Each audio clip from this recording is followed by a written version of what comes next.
Yes, Heavenly Father, you are here in our midst, dwelling within our praise. Here we are, lifting our hands to you in total surrender this morning.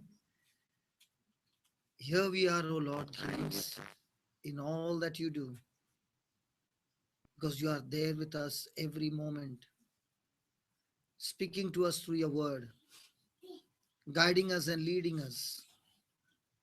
Lord, first of all, we want to repent and ask you to forgive us, because many a times we have gone away from you by not turning ourselves to you through your word.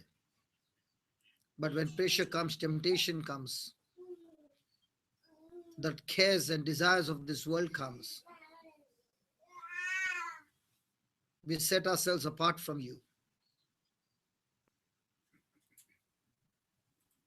But this morning we have come back to you, Lord, asking for more and more of your strength that comes through your word. As we listen to your word, O Lord, let your word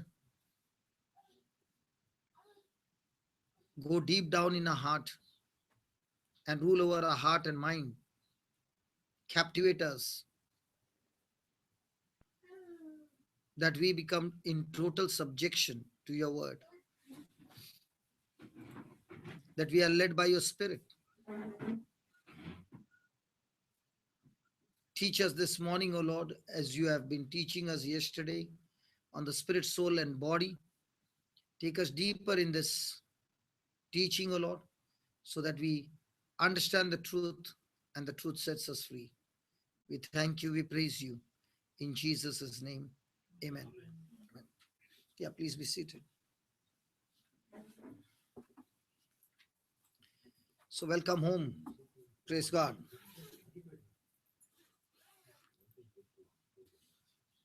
Yesterday, when we finished, we had taken a scripture,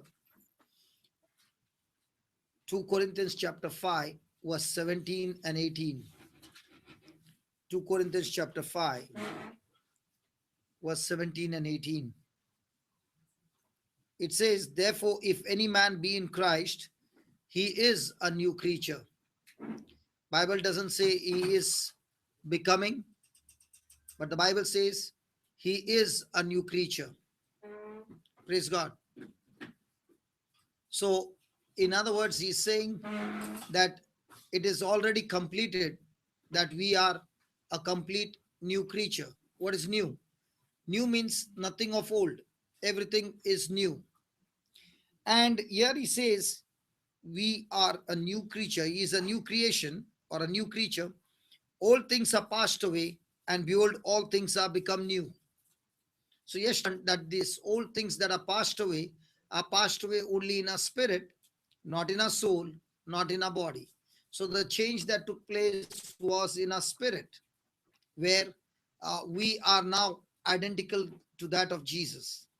And then he says, this change that took place in our spirit did not take place through our power, but look at the next line, which says 18, and all things are of God, who has reconciled us to himself by Jesus Christ. Now, we had a rebellious spirit.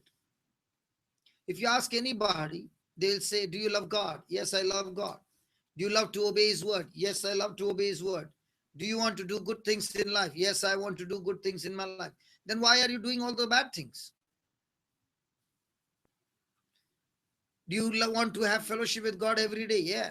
Then why are you sleeping? Why are you not getting up and having time with him? So I have a desire to do good. I have a desire to be always in constant contact with God. But I also find a power in me which goes against my will, my desire, and it rules over my mind. And that power is the power of sin. So when Jesus came, he came for two reasons. One, that our sins be forgiven. Okay, two, that the nature of sin that was in us, the corruption that was in us, be completely destroyed and replaced by his nature. So when we are born again, he says that the nature to rebel against God has been destroyed in our spirit, and it has been replaced with a new nature of Christ in us. Then the next question would come, if the new nature of Christ has been replaced in us, then why I'm not imitating Christ? Why I continue to do the same? Now, you speak which language at home? English Konkani, and you have been studying in this country? Yeah, last 10 years back. 10 years back. So Arabic was there? Yes. Subject was there? So you have studied something from Arabic? Yes. Now, how come you know a little of Arabic, you know English, you know uh, Konkani? How? Konkani because it's my Mother tongue. English because you went to school and Arabic others. also I don't. Okay.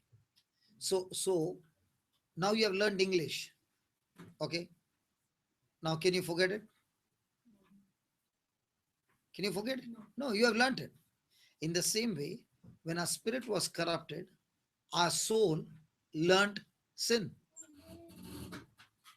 Our mind learned sin. So the spirit got changed. But what we have learned of the world has to be changed. And that change will happen through laborious decision that I want to change. So you have to undo something and install something else. I have to undo the world system and install God's system. Like yesterday we learned, when you love those who love you, what did you learn? When you love those who love you, you're a sinner. Very good. And when you love those who hate you, you're a child of God. So all this time, did we ever know that? We thought, because I'm a Christian, I'm supposed to love those who love me. And Jesus said, if you're loving those who love you, what great is there? What reward is there? You are a sinner, because sinners, publicans do that. But then he said, if you love those who hate you, then you are a child of God and reward is great. Now that you understood this truth, in our life, do we have some people who really irritate us? They don't deserve to be loved. Now, do we have the nature to love them? Yes. Where's this nature? In our spirit. So do we have the power to love? Yes. But do we practice that love? No. Why don't we practice that love? We don't practice that love because we have not yet renewed our mind. Our mind, we have been trained all this time that it is absolutely okay for a Christian to be offended with somebody, in offense with somebody, or not talking to somebody. But when you read the Bible, you find it is extremely, extremely criminal, legal, illegal for a Christian to have offense in his heart. Now, when you understand this, now what is your mind going to say? No matter what that person is doing, I'm supposed to respond with love. Now, the power that you need to love, that power, is God going to give you? Come on, is God going to give you? God is not going to give you because He has already given you. And where is this power? In your spirit. Do you understand? Hello, do you understand? So all this is of God. The power that you need is of God. Everything is of yours, God. Now, yesterday we learned one beautiful statement. I have the freedom of choice. But when I made that freedom of choice and I made that decision, now, whether that decision was positive or negative, it will master me. Again. I have the freedom of choice and I made that decision to put it into action. Once I made that decision, whether it's good or bad, positive or negative, that will master me. So if I make a freedom of choice to renew my mind on the word of God, and I go into that action now will master me. So if I'm doing, when somebody hurts me and I hate that person, then that thought, that action of hatred will master me and make me a slave.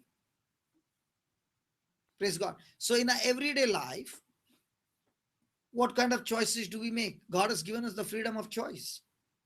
And our choices will decide our destination. So when I take a choice which is according to God's word, even though I've never practiced in my life, but I made that choice, the power that I need to fulfill that choice is already in my spirit. I don't need to go and ask God, give me that power. It's there. What I need to do is believe that power is there, renew my mind, and step out in faith. And now the power will begin to operate in our life. Which one is easy? To use something that you already have, or to ask God to give you that power so that you can have? So if I know, if I understand looking at the spiritual power mirror that I already have this power, then I got to learn how to use this power.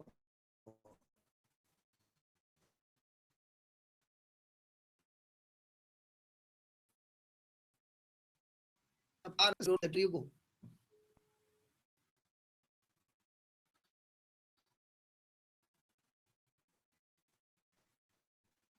How does it look?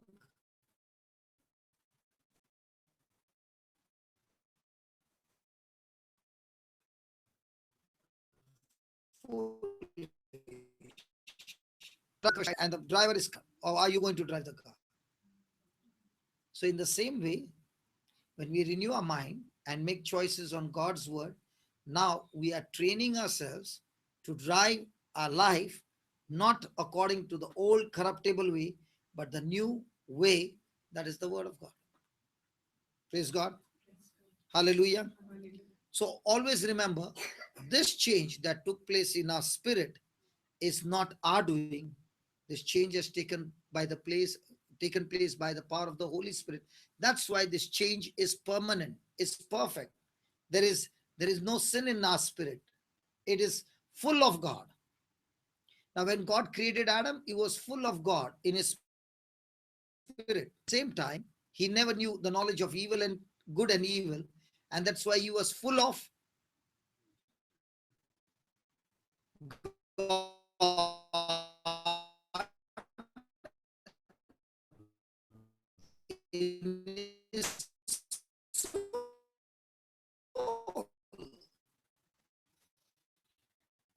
and because you are full of God in his soul, that means his soul and his spirit, they agreed with one another. There was no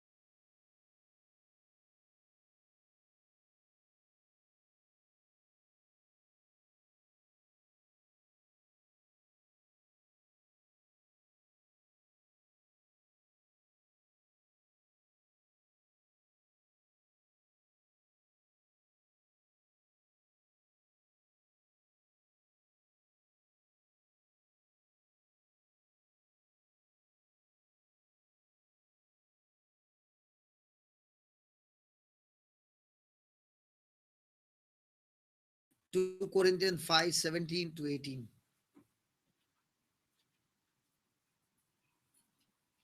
2 Corinthians 5:17 to 18.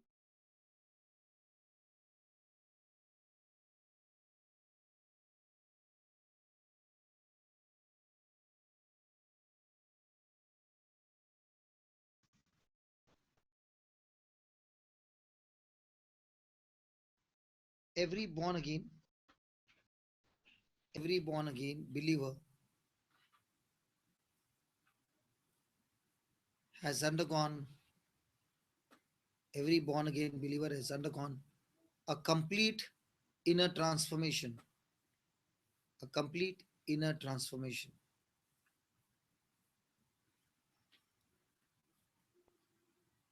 Two Corinthians 5:17 to 18.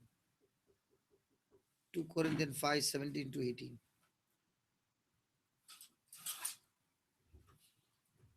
So where is the inner healing?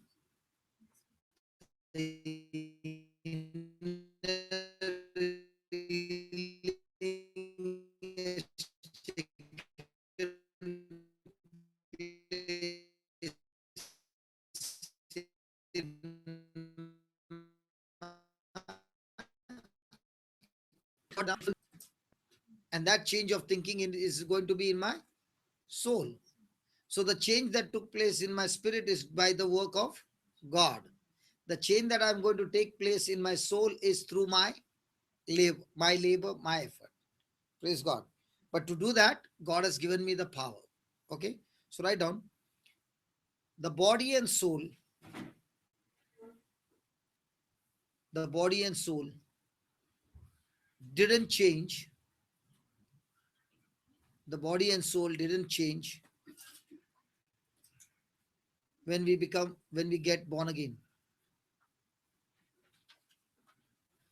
The body and soul didn't change when we were born again.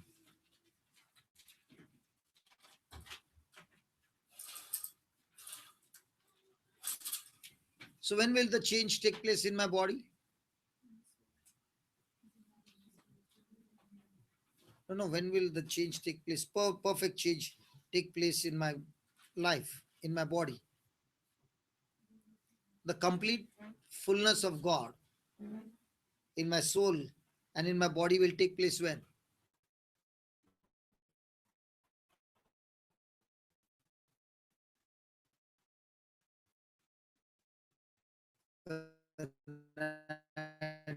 Die and I go to be with Jesus. The incorruptible. What is it saying? 1 Corinthians 15:53.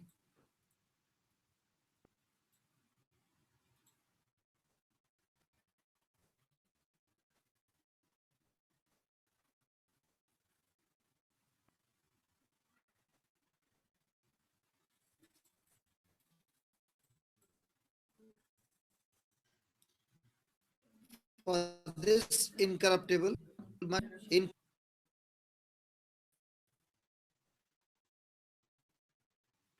incorruptible, immortality will take over the change occurred. The change occurred in my born again spirit. The change occurred in my born again spirit.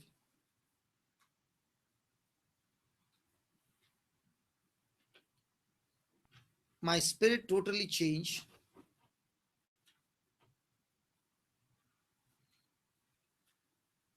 My spirit totally changed at salvation.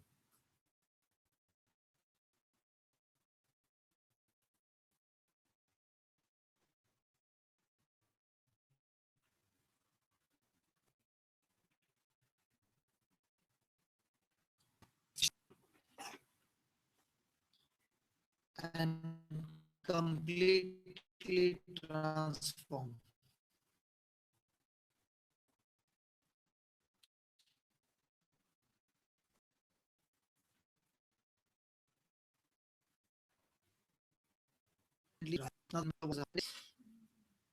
The moment I got born again, the change took place in my spirit instantly. Can it be sensed by my senses? Come on. No. Whatever it says. Praise God. So this change took place instantly. What about the soul and the body? Will that change take place instantly? No. Will it be a lifetime progress? The change in my spirit, in my soul, and in my body is taking place by my action. But when it comes to spirit, it's not my action, but God, whole and soul, the author of my life. Amen.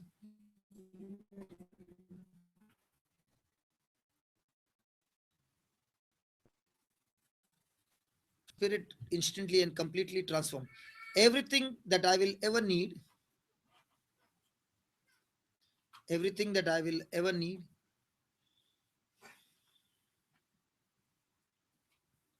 in my Christian life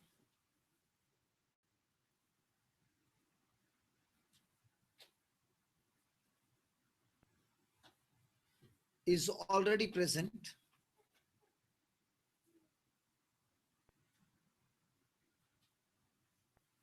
is already present in its entirety, in its entirety in my spirit.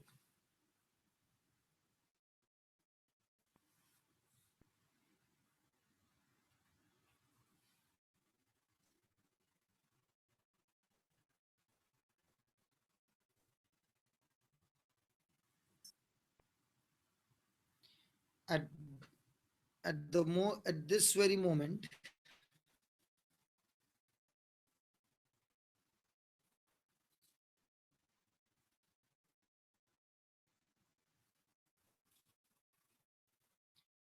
at this very moment,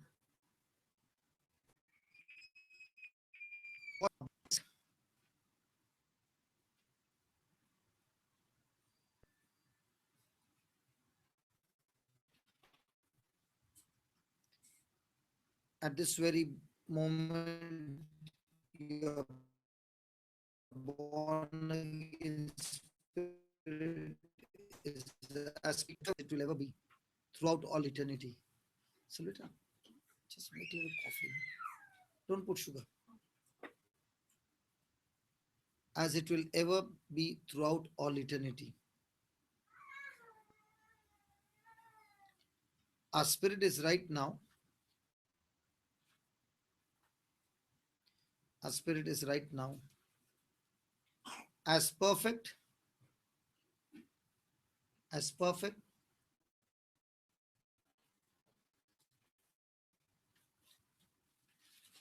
and complete, mature and complete as Jesus Himself.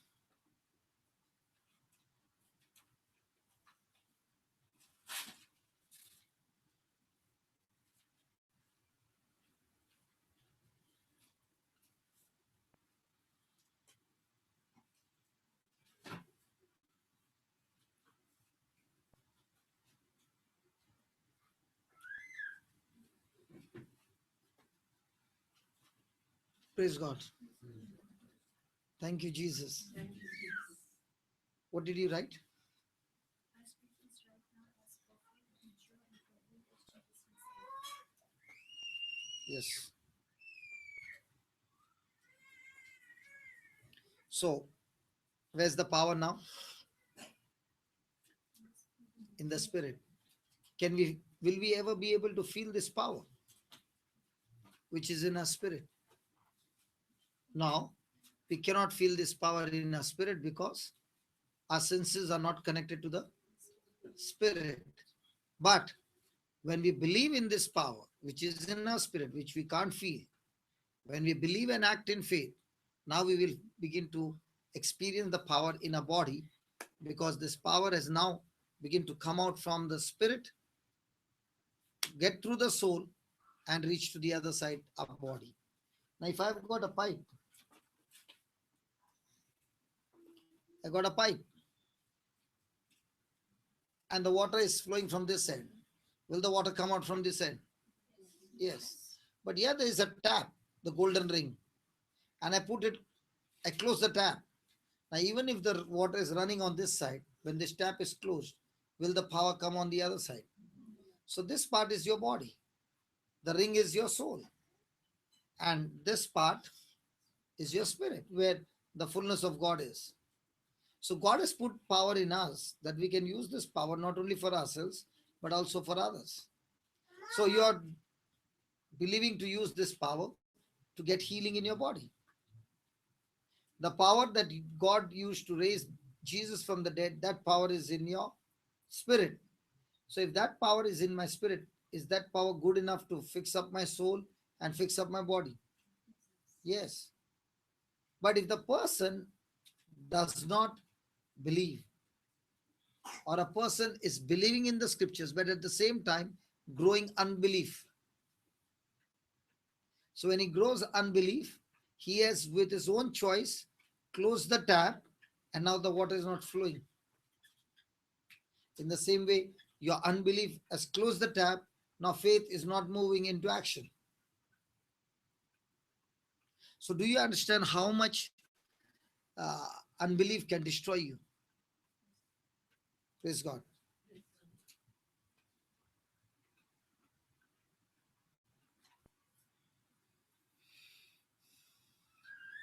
Right on.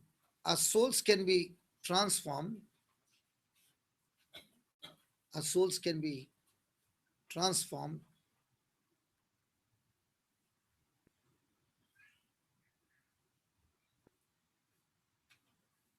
Our souls can be transformed now to the degree we renew our minds.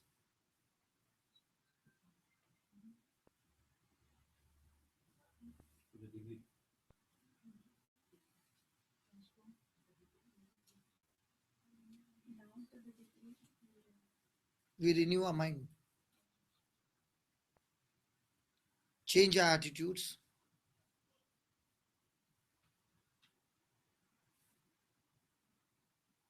and conform our values to the word of God. Conform our values to the word of God. So what is very important? That we change our mind. Second one, change our attitudes and transform our values according to the word of God. Now, most of the time, we want to do some things. Okay, when we want to do some things and the pressure is extremely high, we are able to do those things. But is our attitude an attitude that is pleasing to God? Sandra, will the attitude be right under pressure? No. I've got somebody who talks. Praise God. So if our attitude is not right, will we be able to draw the power that is in our spirit?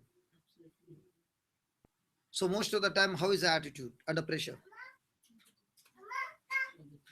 You don't mind, no, if I drink coffee? No, it's coffee, huh?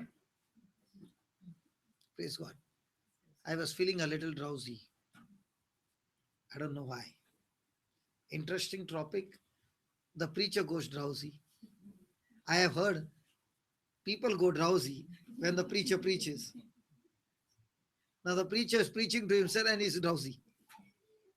Hallelujah. So tell me, my friends, I want my life to be wonderful, victorious. Now, what are the three things he says? First, renew my mind, then change my. In this, we pass always, no? Attitude test, Baba. When mom, especially when mommy puts some pressure on you, do you pass the attitude? Dada's time, yes. Because Dada's pet, no. No? There also fail. So according to now what you wrote, if you fail your attitude test, is there going to be a good future for you? If you fail the attitude test, okay. Let's check one person in the Bible, Joseph. Okay, in everything that he did he pass the attitude test? Even when negative things happened to him, huh? So as long as he kept his attitude test right, did he reach the highest position?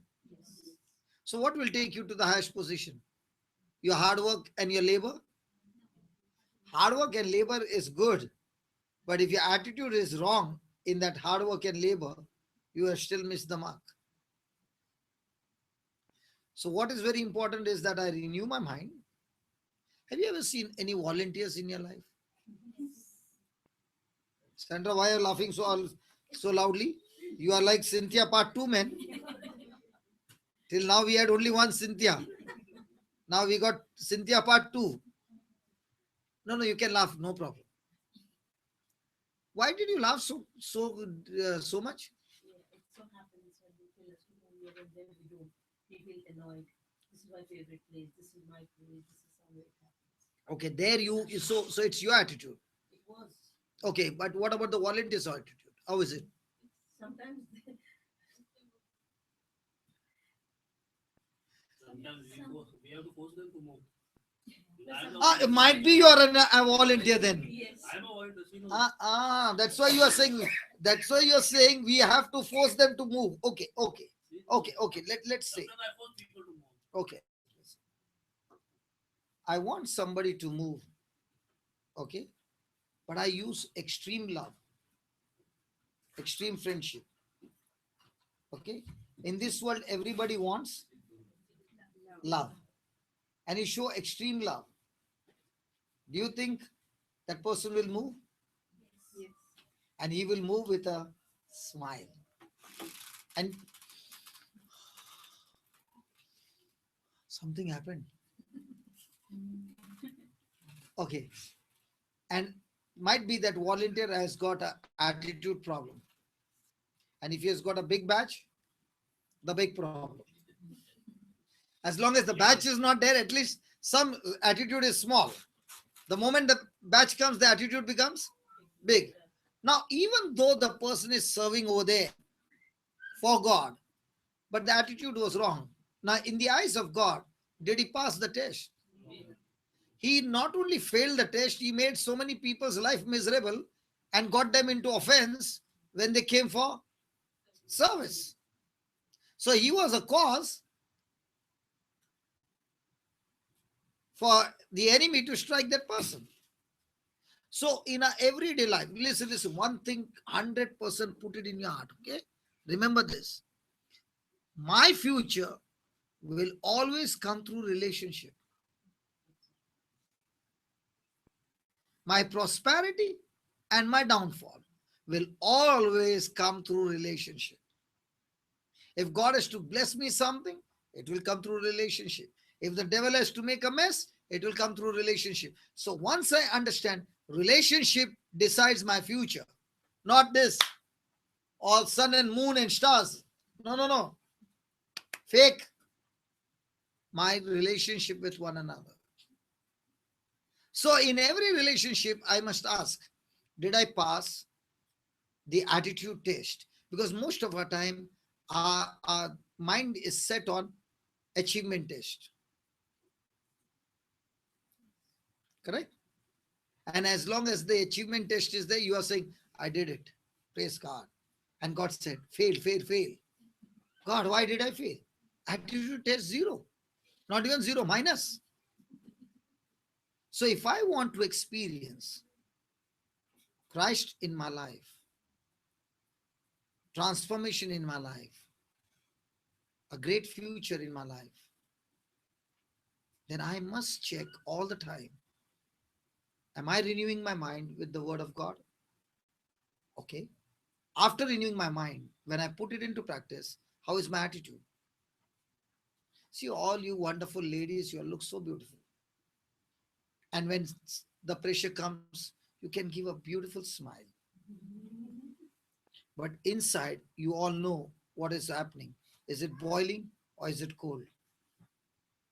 Correct? If it is boiling, no matter how much you are working hard, you still failed. And let's say you tried your best and you failed, but your attitude was right. Your intention was right, but you failed. You failed miserably. Everybody will call you a failure. God will call you successful. Because God is not interested in achievements. He is only interested in our attitude. If attitude is right, your altitude will be high. Altitude. In today's world, everybody is thinking, how do I pull him down and I climb on him? That's the world's attitude. God's attitude is, How much do you want to pull me down? Pull me down. I still love you. God will lift you up. Have you seen that subsidy? Yes. Yes, yes. We used to play. You come to that home, 99, there is a big snake. Oh my God. Come, brings you directly to 2. Correct. Snake and ladder. Yeah, yeah, snake and ladder. Only that one only. I know the numbers also. At 21, you go straight on the top. I prayed it all. 98, at 96 also there's one small one. 99 there's a big one. Correct? Yeah. Now when you come there and you get a snake bite, what happens? You come down. Every time you are having an attitude problem, what happened? Snake bite. So in a day, how many snake bites?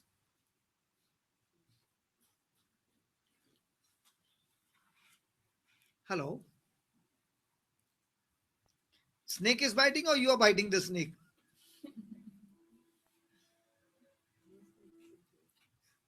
Sorry? Something I heard about Kuwait. What? Snakes in Kuwait. No snakes. No snakes. There are snakes. There are Poisonous. There are snakes here also. When my attitude is wrong, praise God, we block God's blessing. Praise God. Thank you, Jesus. So, are we supposed to change our attitude? Yes. When will our attitude change? The more you are a doer of the word, the more your attitude will change. Praise God. And now you are conforming to the values of the word of God. You know, when I started that jam session, there were many who said, "Are you sure what you're doing is right?" Because suddenly the retreat house turns into a disco. Can you believe? The retreat house going into colors and smoke machine, and all those chairs are all pulled out and everybody goes on a dancing floor. It looks wild, right? But does the word of God say praise God with everything? Now, a person might come there for fun. His attitude is not right. Okay? Other person comes to do the praise of God, praise and worship with the right attitude. So we know that many of them come for fun. But what they start for fun end up getting caught in the web.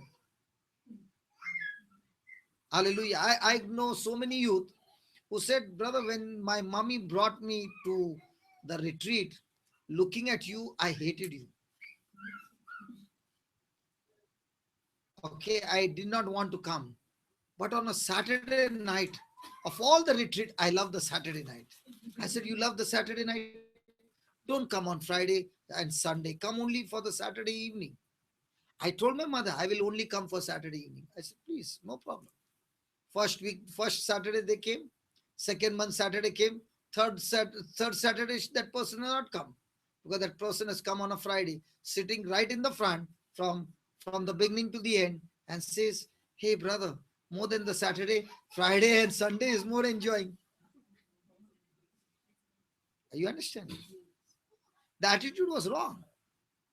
But as long as they enjoyed the music, as long as they enjoyed the dance, they did not know the lyrics were so powerful that got the unbelief out of them and life changed.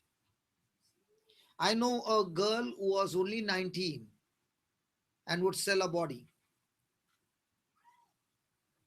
Just 19. And they were in a group of 16 and 17, and they were doing that as a group. Okay. And this girl came. She called her friends. We are going for a dance. Let's go and just check it out. And she came. The second Saturday when she came next month, she was so much anointed, drunk in the spirit, that she was crying and she told me her whole story. And she asked me, "Can God give me a future?"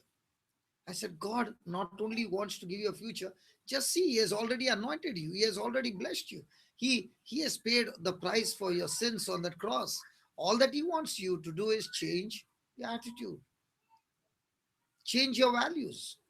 The world has its values. God has his own values. And God's values are higher than the world. For example, the world will say when you have a physical relationship with a woman outside your marriage, you have committed adultery. But God's value says, even if you look at a woman with lust in your eyes, you have committed adultery. Are you understanding? So the more and more we renew our mind and the more and more we imitate the word of God, the values begin to change. When the values begin to change, praise God, everything around you begins to change. Amen. So our souls can be transformed to the degree that we renew our mind. One. So there are many times we renew our mind. We are doers of the word. Okay, God, you said go 1 mile. When somebody takes you 1 mile, you go 2 miles. Okay, somebody is telling me, please go. Okay, I will come with you. Now, was that attitude right? You see? So I've renewed my mind. I'm doing what the word of God says. But what was my attitude?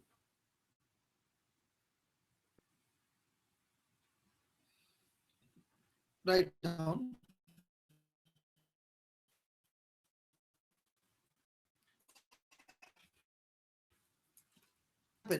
This should happen.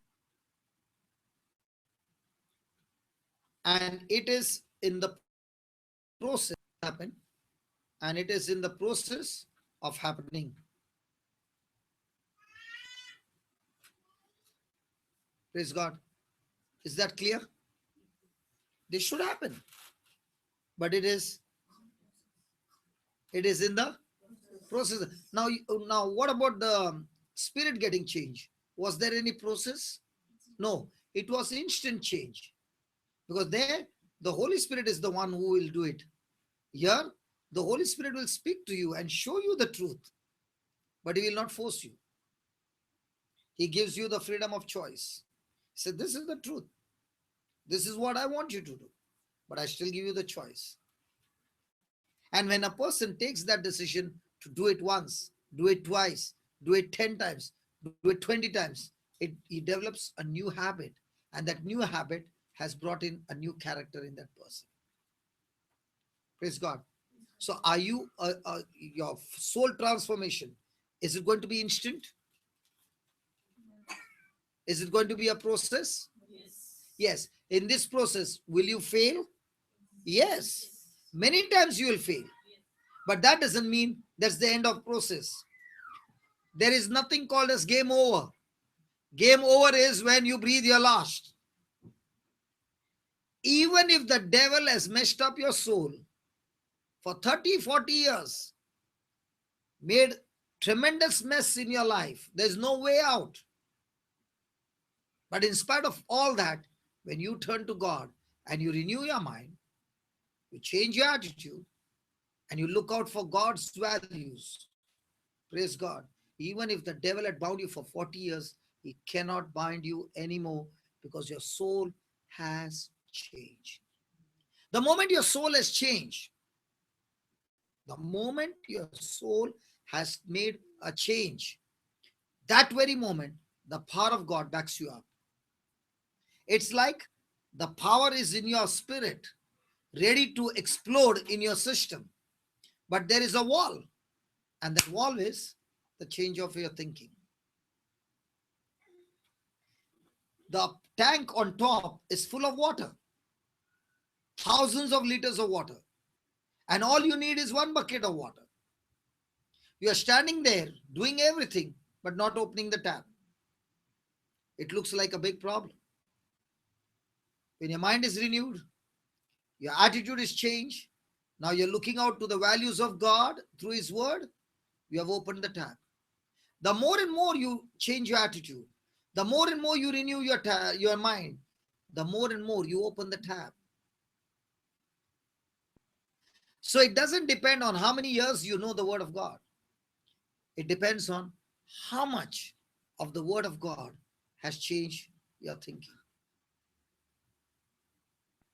The more quicker you labor to change your thinking, praise God, the bigger the tap is opened the bigger the power flows. That's why you find extremely strange that people who have been murderers, people who have been on the wrong side, miserable, wretched people, don't even deserve to be blessed. Such people give their heart to Jesus. Okay? And they become extreme in renewing their mind. They become extreme in obedience to God's word. So a person can be in the church for the last 20 years and not change his mind. And there can be a prisoner, a murderer who has changed his mind. Okay? Within a month, you will see God working miracles through his hands, and the person who has been for 20 years, nothing is happening because his tap is closed. Hello? If you are a pilot, engineer, top educated person, and you don't open the tap, will the water come? And a person who is illiterate, absolutely illiterate, and he opens the tap, will the water come? Yes.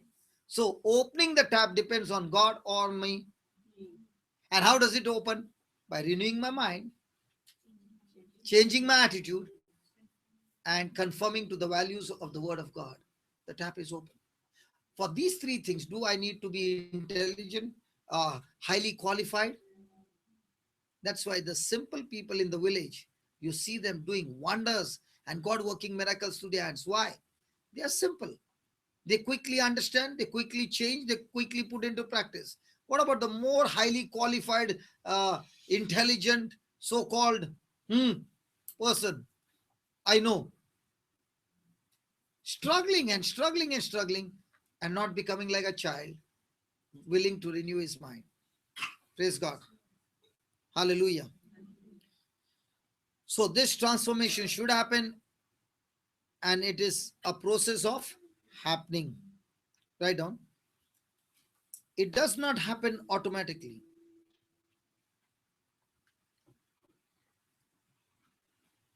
Brother Daryl, thank you very much. Yesterday you gave me the idea of a coffee. Before she could make the coffee, the word coffee, the drowsiness went off. Hallelujah. Hallelujah. Did I share with you about pepper? Can I share about pepper? Have you seen pepper? Yes. Can I give a small teaching on pepper? Yes. Do you all use pepper? Yes.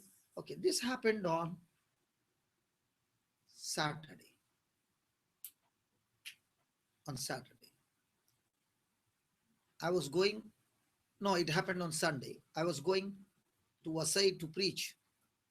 But on the way, a brother said we got to meet a family where this mother is suffering from cancer. So we will just go and pray for her and then we can move. So when we went there, as you know, when a man of God comes, praise God, they feel like God has come. So instead of sitting and listening to the word of God, the daughter runs to the kitchen to make, she says, brother, will you have something? I said, water. So when she goes inside, she doesn't come out for a long time. So whenever you go and ask for water and the person doesn't come outside, be sure the color of the water has changed. What was she doing? Lime juice. So she made a lime juice. We were not interested in that. And I said, listen, we don't want anything. You just come and sit and listen. So she came and we were drinking and talking and drinking and talking and drinking and talking. And I finished and it was extremely tasty. So that little what was there also because in Bombay the heat is too much. In that heat, when you get that juice, it is really soothing. So I did not notice the pepper at the end. By the time I turned, I saw, but the speed of my was faster. So I took that last portion of the pepper powder inside and I began to talk. Now, no sound is coming. And I'm coughing. And now what has happened? The pepper has got stuck here. And this girl, lady, the daughter is saying, brother, I'll get some water for you. I said, what for? Again, you'll go. And, no, no, this time, no color water. Actually, I said, are you sure? She said, but I then asked, she brought, I drank the water. And then I said, asked, why did you give me water? She said, because I knew that pepper had got stuck over here. So I said, you could see the pepper here? She said, no, I put the pepper and now I know the last gulp you must have taken, that pepper must have got stuck because your voice had gone. So what has water got to do with the voice gone? She said, when I put the water, you drink water, it flushes. It flushes. It flushes. And when it flushes, your voice will come back. I said, you're great, yeah. She said, what is so great? I said, you solved my problem. She said, it's very common. I said, in the same way, in the Bible also, once you learn how to use it, everything becomes common. There are different peppers which have got stuck in different places. And for different kind of pepper, different kind of scriptures. Just as you know, when he drinks water, the pepper will be flushed out. When you take this word of God, that cancer will be flushed out. The mother and the daughter understood. And I asked the mother, do you have any pain? She said, yeah, I got head pain. It's not a headache. It's not a headache. But if somebody touches my head, it gives tremendous pain. So I said, if that is so, the Bible says when you praise God, according to Isaiah 61:3, the pain, the spirit of heaviness will depart. So I said, now I just gave you water. Pepper is stuck on your head. So now drink that water. So open your mouth and drink it by praising God. Now when you're praising God, you're drinking that water. So do it for 3 minutes. So as if it is a Christian, that person will be saying. If it's a Hindu, thank you, Jesus, praise you, Jesus. Correct? So she was a Christian. So how did she say? But very sweet lady. I said, see, listen, can you praise God loudly for what he has done, all that he has done for you on the cross? Come on. So she started praising loudly. After 3 minutes, I said, now check. I said, with 2 hands you are checking, that itself shows there is no pain. She said, yeah, I can't believe it. It's gone. I said, just as you learned how to use the water to get the paper out of my throat, I showed you only one scripture. Imagine the Bible full of all scriptures. So if you want that cancer to go out, you have to drink the water called the word of God. Speak it out of your mouth. Praise God and do what the word says. The cancer will be destroyed. Hallelujah. So because of the pepper, we got a beautiful teaching. Are some peppers stuck in our lives? In our marriage, in our finances, in our office, in our neighborhood, in our relationship? Different peppers? And do you need what? Water. What is that water? Scripture. So when you drink water, will it fix up the pepper? Yes. And that pepper will go inside, get digested and come out. Don't worry. In the same way, whatever is going on in your life, the Lord's word will digest it and make its powerless and bring it out. Praise God. Hallelujah. Thank you, Jesus. Ask your neighbor, is there any pepper stuck in your throat? I got water to offer you. And that water is renew your mind. Then change your attitude and conform to the values of the word of God. Is that process going to be instant? No. It's going to take time. But praise God, it is work in progress. Have you ever seen some construction work going on? Work in progress is good?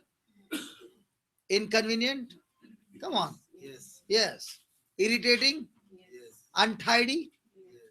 That's exactly what is my life to now. But don't worry. Every work in progress, if I keep on working, there will come a time when that work will be completed. And then you see the building. Wow. So many of you are looking at one another and saying, your life is so wow. If you had to come when it was work in progress, you would have run away from me. But the good news is When the soul is in work in progress, praise God, it will turn into wow.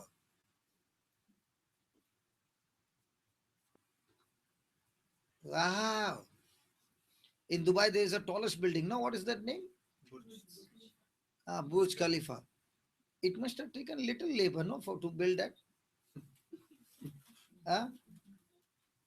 So bigger Burj Khalifa in your life, bigger the labor. Labor to what? Transforming your soul.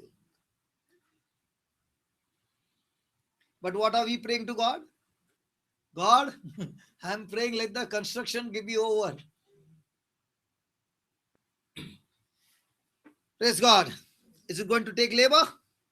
Oh yeah. Write down. It does not happen. It does not happen automatically in an instant.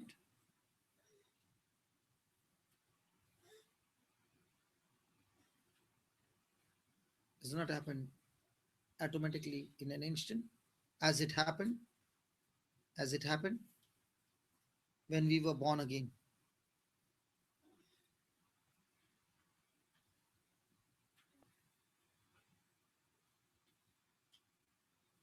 The transformation of our body and soul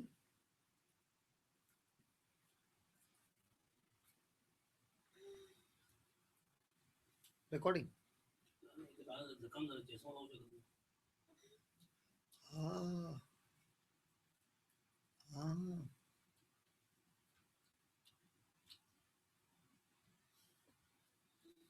The transformation of our body and soul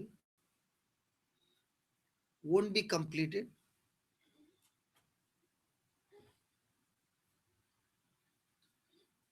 until we go to be with Jesus. Until we go to be with Jesus.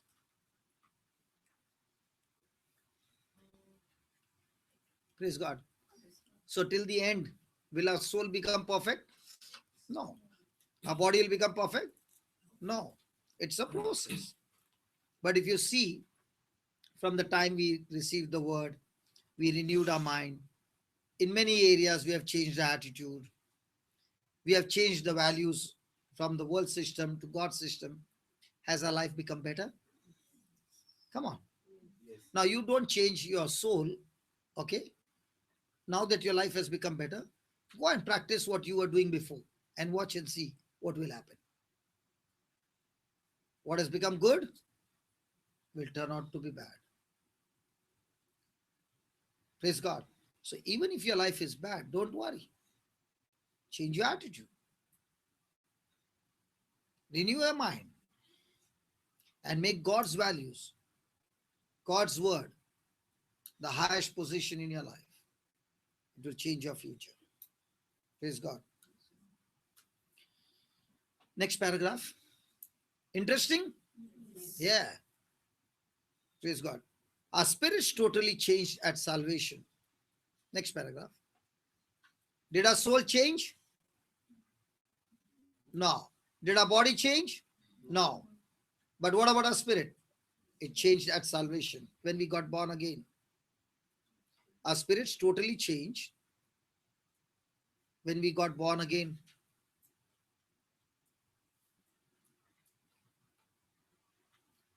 They were instantly and completely transformed.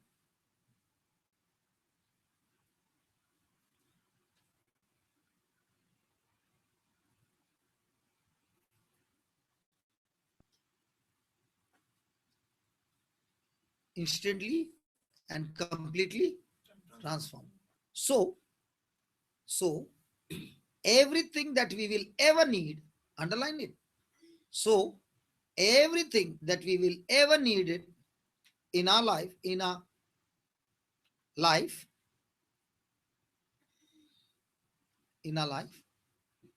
is already present,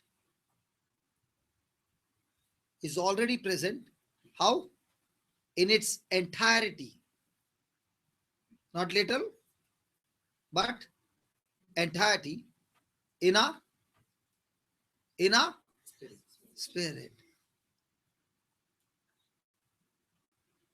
So whatever you need, where it is, and how will you open the tap? How does a person open the tap of this power? Renewing the mind, change in attitude, confirming values according to the word of God. Now, question: do we practice these three things? See, when a person is under pressure, what that person will say? Please pray for me. I'm not saying you should not pray for one another. But how does it look for a person? He has got a tap from which he can get a bucket of water. He goes 10 kilometers with his empty bucket, fills water over there, and brings it home. The next morning again goes 10 kilometers, but never learns to open his own tap. Isn't that person living a miserable life? Hello. This happened to me. When I got touched, I used to stay at Daisa, and I got touched in Chembur in a small chapel. And in those days, I used to bring people on my bike. I started with one person on the bike. Then I would hire somebody's car and bring 5 people, hire some more people, more cars, and bring people. And that day, I brought 22 people for the mass. The mass would be at 7 o'clock at Chembur, 45 kilometers to go only. So what time I have to get ready for the mass? And everybody whom I used to pick up, home delivery. That was a big problem. Because those who were sick were the ones who were qualified to come. Okay? So that day, there were 22 highest. And when I brought those 22 people, my chest also was highest. You know, when you're just a baby Christian, okay, and you have brought all these people, you feel like, don't you? Yeah. So that was the condition. And I was sitting like this. The mass got counseling. Okay. And I'm sitting there, I'm looking. And I was sitting near one brother who is in the telephone ministry. He's looking at me, I'm looking at him. And then he looked at me and he said, brother, he did not say brother. That time I was not a brother. Johnson, I really feel sorry for you. I said, what? I really feel sorry for you. I said, why? No, I'm wondering how many years you will do this job. What job, brother? No, bringing people over here. I'm just imagining after 5 years, what will be your condition? Miserable. I really feel sorry for you. I thought this fellow is jealous of me. Correct? Correct? He looked at me, and inside I was boiling and I was saying, oh yeah. Then he said to me, I will explain to you something. I know you did not like what I said. So I said, yeah, tell me. How many years will you bring these people here and give them fish to eat?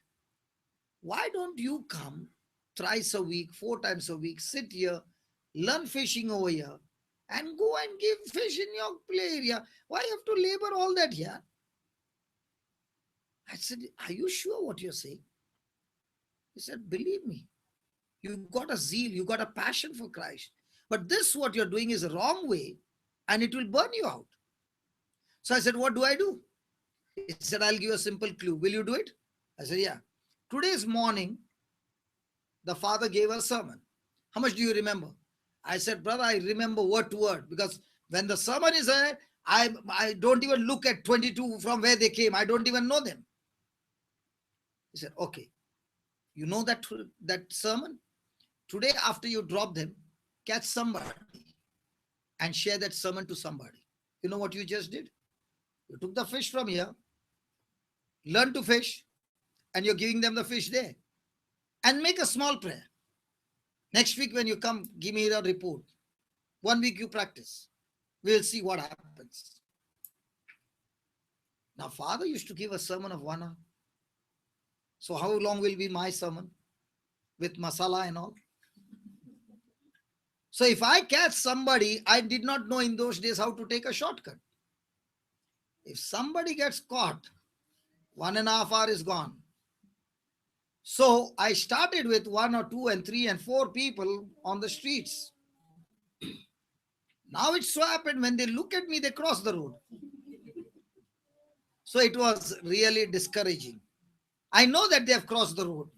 I would cross the road, and when we would meet, hi brother, I did not see you. I would say to myself, yes, I know how much you did not see me. I knew that they were avoiding me. I came and told this brother, brother, I preached the same sermon. People are running away from me. He said, don't worry. You have planted the seed. Wait, pray. That seed will surely bring result. These very people will come in search of you. Just watch. Just wait and watch. You did your job. Now let the word do his job. Next week, again, the next sermon, no? Again. The previous week, those who got touched, a few of them came searching for me. They said, hey, we were searching for you. I said, why? What happened? My problem got solved. Can you come to my house and preach the same sermon? I don't want you to preach other sermon. This sermon touched me a lot. I said, thank God this person doesn't know. I know only one sermon. Praise God. Hallelujah. So I preached that sermon in that house. Now the family is touched. They say, can you come again for we'll have another class like this? Yeah, surely. So where do I get the next class? Go to the father, listen to his mass, 1 hour. Now I'm writing notes. Praise God. And I started doing that. By a month, I had 4 or 5 sermons. Now, if I come to you and I give 1 out of 5, next time I meet, I give the next one. By the time I've given 5, what are you thinking? This fellow is a scholar in the Bible, man. But do you know I know only 5? But in that 5, has your problem got solved? Yes, because it's the truth.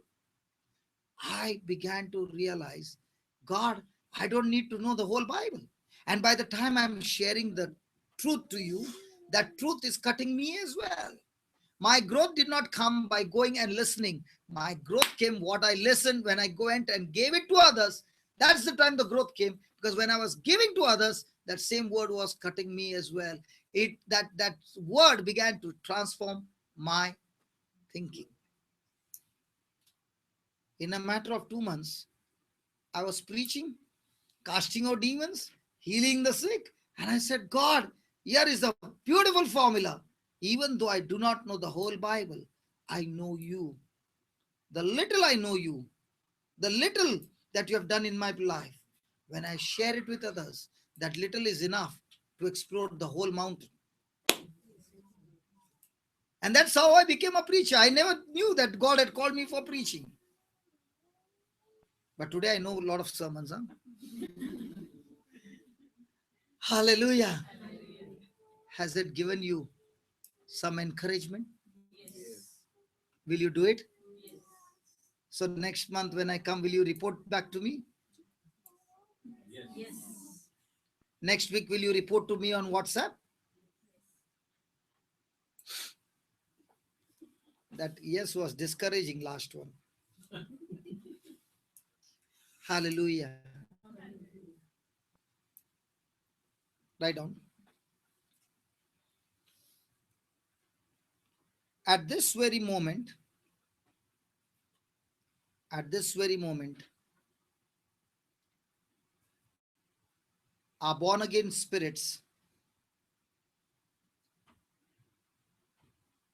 at this very moment, our born again spirits are as perfect, are as perfect and complete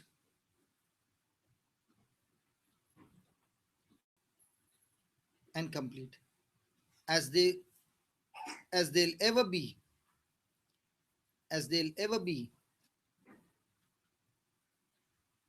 all throughout our entirety, all throughout our eternity. Sorry.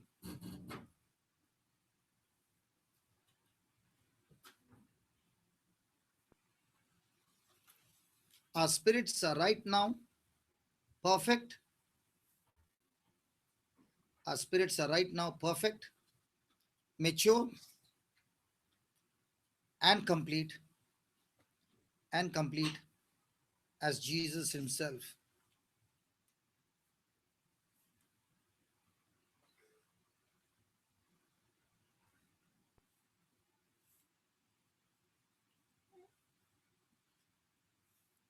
So let me ask you some questions of what we heard.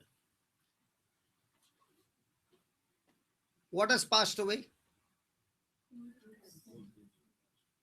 What is that old thing? Yeah, praise God. So where is the change taken place? The mind. So where is the change taken place? So what has become new? What is still the old? Praise God. What is of God in you? And what is of you? Praise God. Praise God. Hallelujah.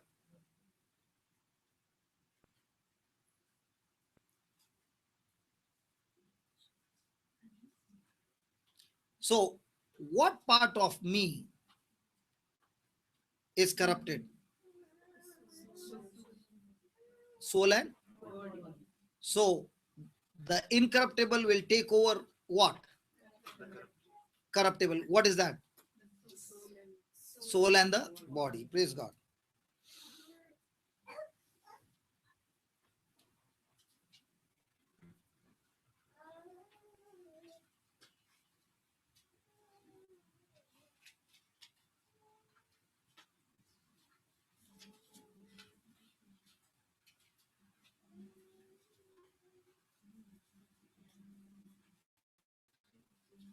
In us is perfect.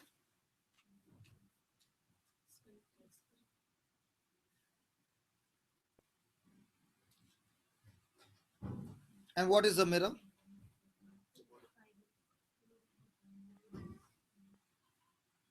Praise God. Good. Thank you very much. And where's the power of God? And how will the power of God flow into my body? Open a tap. How do you open the tap? Changing the Now opening the tap, don't go to the kitchen and open the tap, okay? Opening the tap of your soul, okay. And how do you open the tap? renew the mind, changing the attitudes and conforming to the values of the word of God. Good, good, good. Do we get this to practice every day? Yes. So, is it possible for a person to close the tap every day and keep it closed Yes. and open and close and open and close? Yes. Hello? When husband is around, the tap will be open and close, open and close, open and close. You are saying, what is he talking about? You got one company today. Cue me. Praise God. Do we get good practice with our spouse? Only one person is saying yes. To keep our tap open. Praise God. Yeah, yeah. The How's your back? fine, very fine. So L4 is healed. Yes. So where's the Still, belt? Slight pain is there, but I believe that God has healed me Okay, okay. in spite of it. The you told just now that preaching, whether we preach over here, it's quite difficult to preach over here, but we can show with the attitude. Yeah, That yeah, that itself is preaching, yeah, especially in Kuwait. yeah. See, whenever there is preaching, no, first thing, the person should accept you. If that person has not accepted you and you preach, you are making that person run away from you. That was my mistake. That's why they crossed the road. But God saw my heart and He began to teach me. I was inexperienced. But today, if I go somewhere, I will first see to it that I'm comforting that person. I'll give you an example. When I was doing this, there was a lady who had gone for counseling, a real story, okay? She had taken a husband and two children to an XYZ, a man of God, very famous, okay? Husband was drinking from the age of 12, and he was more than now retiring age. So instead of brushing his teeth, he gargles alcohol. You followed?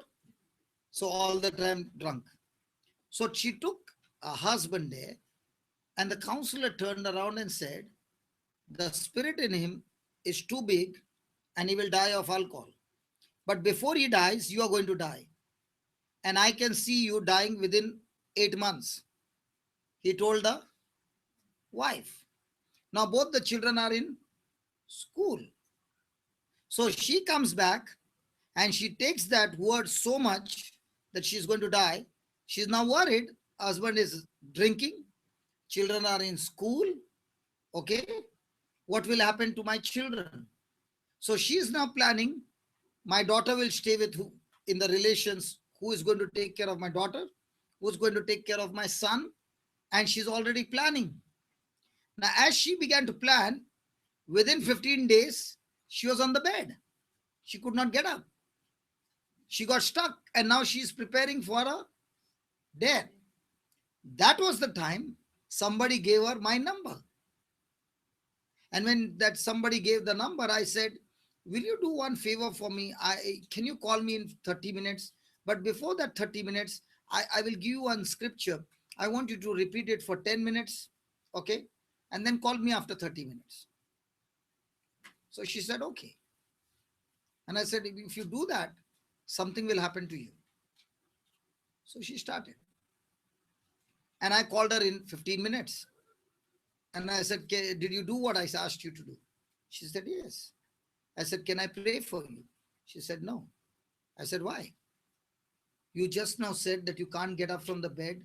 You are on the bed for the last 15 days. She said, when I began to say this, something happened to me and I felt something go out of me. I'm already in the kitchen cooking after 15 days. Okay. She said, I want to meet you. I said, even I want to meet you. So we met at the church compound. That's when I began to share with her the word of God. So she said, my husband is an alcoholic. And she told me the whole story. I said, listen, the one who prophesied to you was not from God. The prophecy was not from God. Even though he's a man of God, he made an error. So I said, see, if in 10 minutes you can come out of the bed, can that same word of God work for your husband and that alcohol will go from his system? She said, I understand that. So I said, let's make a deal. Next week, after the prayer meeting, we used to have a church prayer meeting in the church. So once that is over, I will come with you to your house. Till then, you repeat that Luke 4:18 and 19 continuously. She said, okay. So now when she's having bath, what is she repeating? When she's cooking, when she's on the bike, every moment, day and night, she did it for 1 week. Now the time came for me to go to the house. That day, he gets drunk more than ever. And she comes to meet me at the meeting. When the meeting gets over, panting and saying, please don't come today. He is heavily drunk. And I tell her, listen, I am coming to your house, even if he's heavily drunk, because before I can come, my Lord is waiting over there according to Deuteronomy 31:8. He said, I'm the Lord your God who goes before you. I will not fail you. I will not forsake you. I will give you the victory. So I said, according to the scripture, Jesus is waiting in your house. And then she said, listen, he will abuse you. He might even lift his hand because he hates when people come to pray over him. I said, I'm not even going to pray over him. Why should I pray over him? I'm coming there and God knows what to do. She said, if he beats you, I said, if he beats me and I respond with love and I don't retaliate, you know what happens? That spirit is gone forever. I wish he can beat me. I wish he insults me. And if I overcome it with good, that spirit will be destroyed. Because love has power and Satan has no defense against love. So I went to their house and he opened the door. And when he opened the door, that dialogue came. Oh, this time you brought a new one, huh? So I began to realize this lady has got a habit of bringing preachers to a house. And this man is already annoyed. So he sits and he looks at me and he says, listen, I am going to drink. And I tell him, please drink. So for the first arrow he hit to start an argument. But I said, please drink. So he goes and brings a fresh bottle, pours it into the glass and sits and says, will you drink with me? I said, I don't drink this, but I drink something else. I drink the Holy Spirit. Then I told him, listen, I know you are a busy man. I understand. But can you give me just 5 minutes of your precious time? In 5-10 minutes, I will walk out of your house. I have not come to pray. I've just come to tell you my story. Just give me 5 or 10 minutes. Please. I beg you. And I started my story. And he had brought 2 glasses, one for him and one for me. Because the last time somebody came, he also drank with him. Okay. So this time he brought a glass. So I said no. Now I started my story. And my story got over after 3 hours. And in 3 hours, he had not taken a sip. He had poured. He had not taken a sip. And I said, I'm extremely sorry. I did not realize the time. It's 3 hours. And he said, yes, even I did not realize. And I said, can you do one favor for me? I'm preaching in Don Bosco Church the next week on Thursday. I would be really, really happy if you would come over there. Please. And see that you don't come at 7 o'clock. The meeting starts at 7. Don't come at 7. Come at 7:45. Because 7 to 7:30, they will be clapping, they'll be singing, they'll be shouting, and might be you will not like it. So come at 7:45. That time it's my turn. He said, okay. And then I said, can I hug you? And I hugged him and I kissed him. And I made a prayer. And I said, see you on Thursday. See you on Thursday. He comes at 8 o'clock, not at 7:45. He comes at 8. Church is full. And he comes to the door. And I see him. I throw the mic and I'm running to the door. And I hug him and I give, and I say, come. And I make him sit in front. Now all the people are thinking, who is this man that he leaves the mic and runs to the door? Okay. Now he's looking everywhere. He's not interested, looking everywhere, not listening to the word of God everywhere. And I'm not even bothered. The meeting is over. I'm praying over people. People are getting healed. He's not interested. When everything is over, I just tell him, thank you so much. You made my day. You came. You became, when you came, no, something happened to me. I got so encouraged because of you. Will you come next week, please? I said, I'll be there. So the next week, he was there. But the whole week, he began to ask his wife, I don't understand this man. There were others who came in late. He doesn't leave the mic and go for them. But for me, he left the mic and came to me. What is so special in me? She says, I don't know. You ask him. So the following week, he comes and asks me, why did you leave the mic and come to me? I said, because I saw Jesus in you. The moment you walked in, I saw Jesus in you. And I came and hugged that Jesus in you. He started to cry. He started to cry. Now he was drinking, okay? The whole week he was drinking. The next morning, 5 o'clock, again the bottle is in his hand. And the wife gets up and she's there in the passage. He has got a bottle. And she's saying, all this time you have a glass in your hand. Today you got a bottle in your hand. What happened? He said, I got a dream. And in that dream, I saw that man, your brother. And he's telling me, come to Jesus, he loves you. Come to Jesus, he loves you. Come to Jesus, he loves you. I had a sleepless night. So I'm wondering now, to come to Jesus, this bottle is giving me a problem. So I'm holding the bottle, fighting. So there is a thought coming to me to put this alcohol in the toilet. That's why I'm holding the bottle. She said, can I help you? And tears rolling down her eyes. She holds his hand and they both empty all the bottles in the drain. And that was the last time he had a drink. And he was set free without withdrawals. I met him in Abu Dhabi.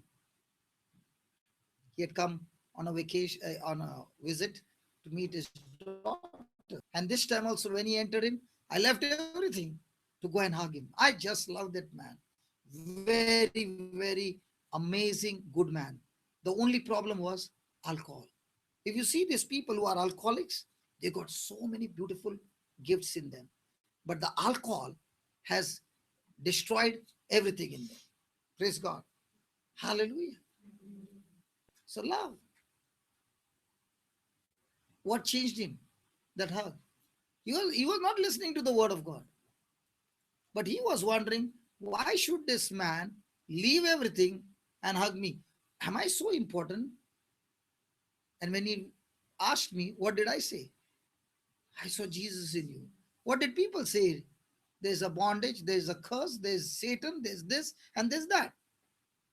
Bible says, you believe in Jesus, your spirit is born again. So I saw your spirit. I did not see your soul and I did not see your body. What do we see in each other's life? Body and soul or spirit? So if you see spirit, what will you see? Jesus. So will you fight with Jesus or will you love Jesus? Problem solved? Yesterday I cried looking at you, right? What do you think I saw in you?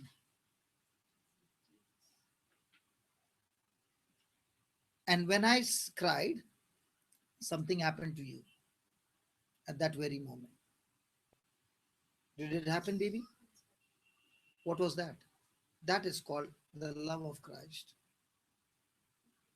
That's why when you sent me a message yesterday night, I've got two choices, brother. One, go to the company who has called me and I don't have a job. Two, I come to listen to God's word. And you wrote me a message and said, if it was not for yesterday, my choice would have been different.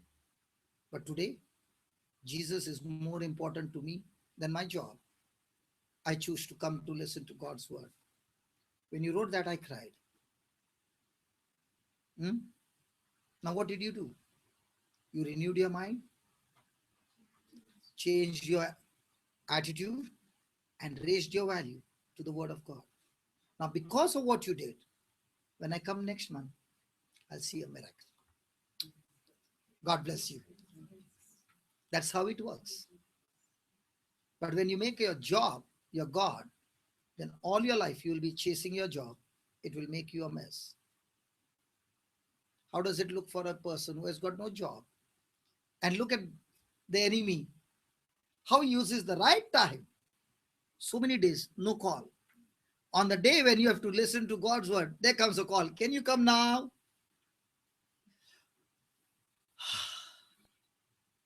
And you made a good choice. Jesus, you are much, much higher for me than that job. So when you make choices like this in your everyday life, the power is exploding. Thank you, Jesus.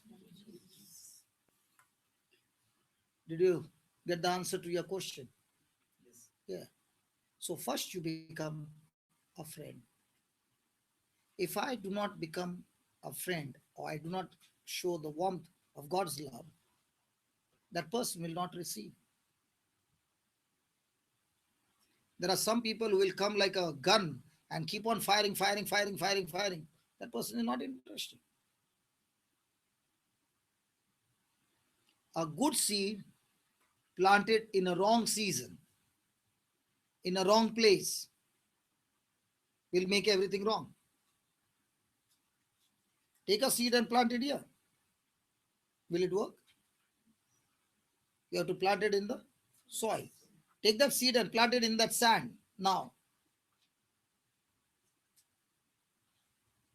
it will get fried up. Is it right? So, when you become a friend, you are preparing the soil first. And then comes the time to plant the seed. Praise God. Write down.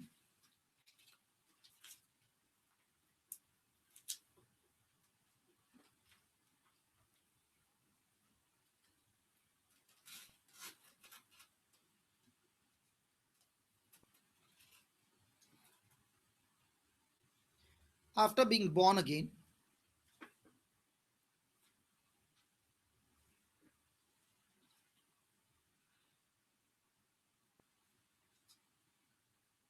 the rest of Christian life, the rest of the Christian life consists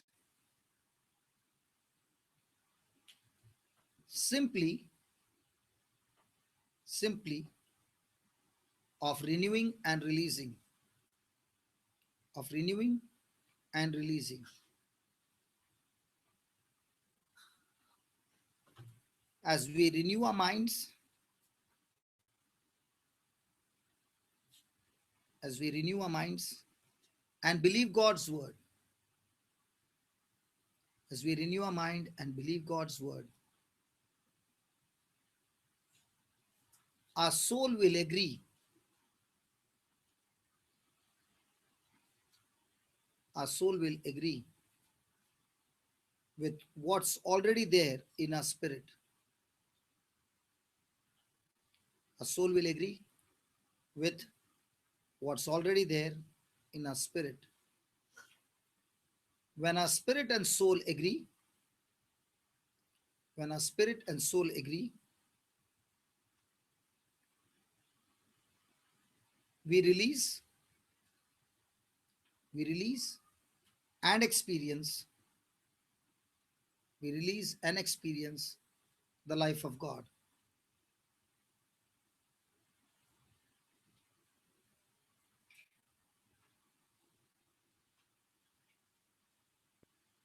Ready? All our life, what are we thinking? What are we thought? That I have to pray and ask God to give. Right? Now, when you look at the scriptures, what is the scripture saying? Whatever you need in life is already there. And what is already there, for it to be released, what's the tap? Renewing the mind, changing my attitude, and conforming to the values of the word of God. So from this, so what is my process now? What is my Christian life now? Look into the mirror, agree to what is written in the mirror by renewing my mind, and when I'm putting it into practice, be vigilant regarding my attitude test, raising my value to God's value. No more people's opinion, world's opinion, talk show opinion, media opinion, nothing but God's word. Praise God. So the more and more I renew my mind, the more and more my soul and my spirit, they agree. So when my spirit was corrupted before being born again, I lived in this world and I learned lots and lots of worldly things. Praise God. So those knowledge that I received is on one side, and now I'm looking into the Bible and it is giving me a knowledge on the other side. The Bible is, and how do I love my enemy? Jesus gives a list. When somebody slaps you on one cheek, give the other cheek. When somebody tells you to go 1 mile, you go 2. When somebody takes your coat, give him your cloak. When somebody comes to borrow, don't stop him, give him. Do not resist evil. Do not defend yourself. Now, this is what Jesus is teaching. In my life, what is it teaching? If somebody offends you, either you give back or stay away. And if you can't stay away, go to the next room and curse that person. These are natural, human, fallen nature. To repay evil for evil. Insult for insult. But now what am I learning? I'm learning absolutely different. So the more and more I learn and I put it into practice, how will I be able to put it into practice?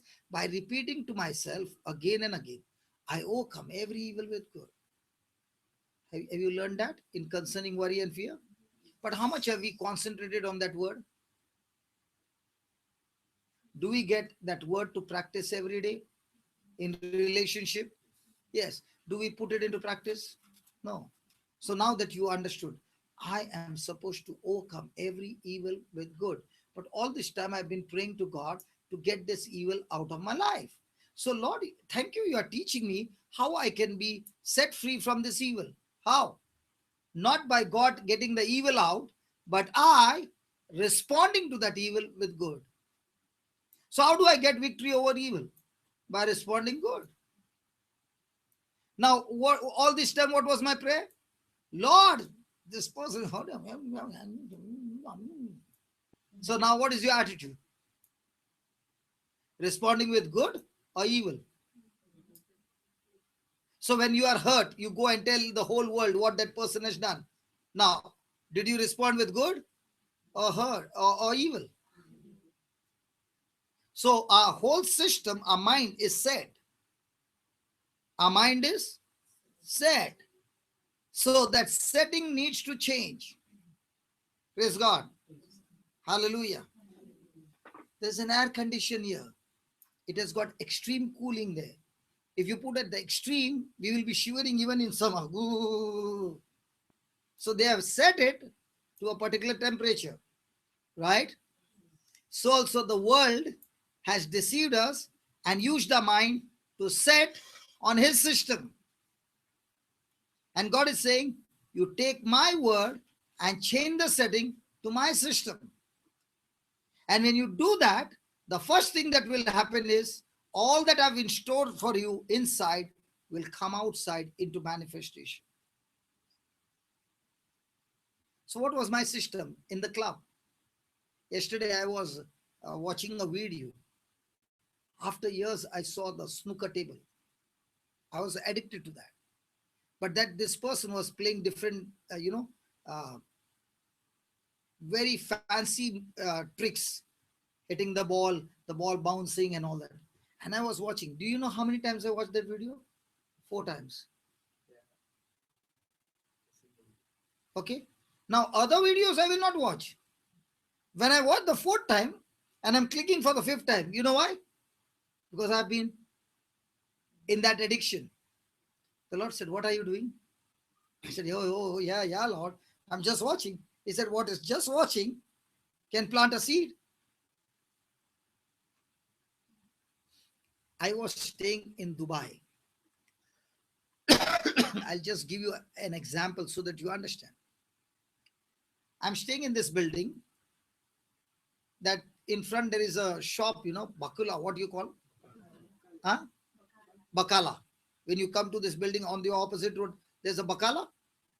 How much is the distance? Very close, right? I did not know opposite to this building is a snooker club. I did not know. So this brother tells me, he's in the car and he tells me, I've already ordered by phone. Just go inside the biryani that he ordered for a lot of people.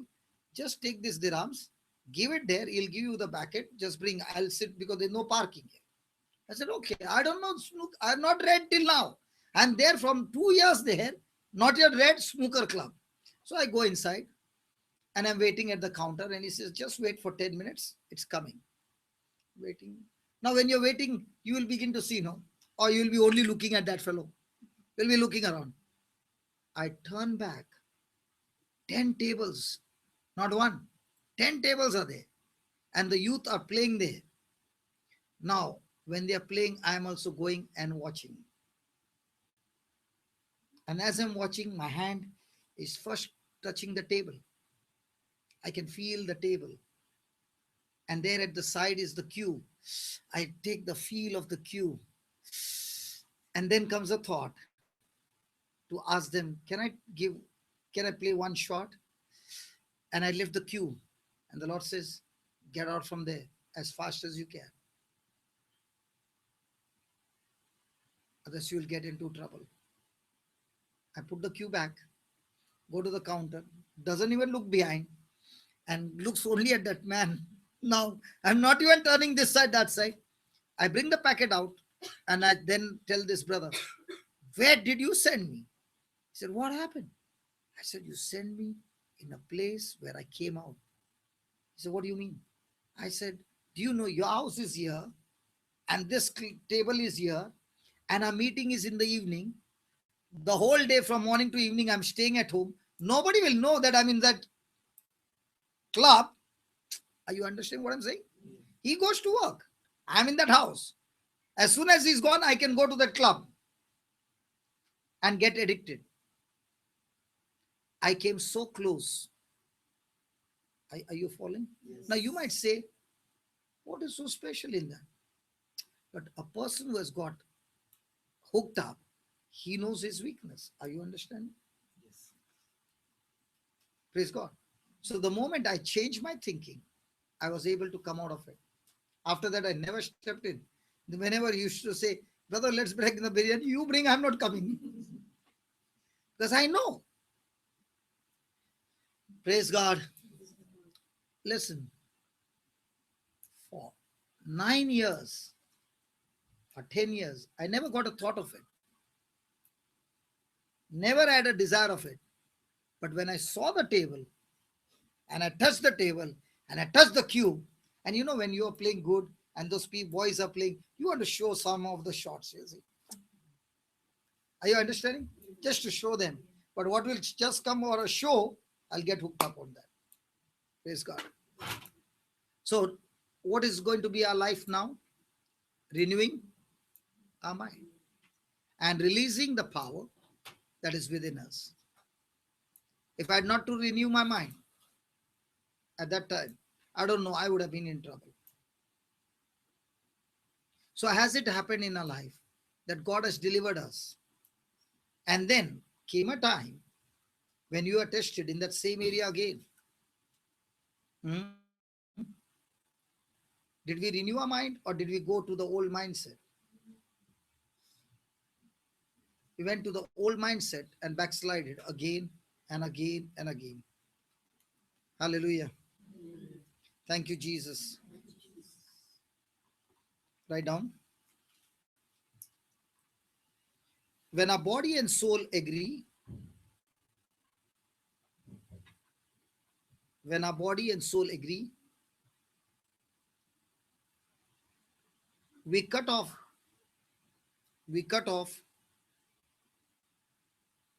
the supernatural flow. We cut off the supernatural flow of life. We cut off the supernatural flow of life from our spirit. From our spirit. Now, when does the soul and the body agree?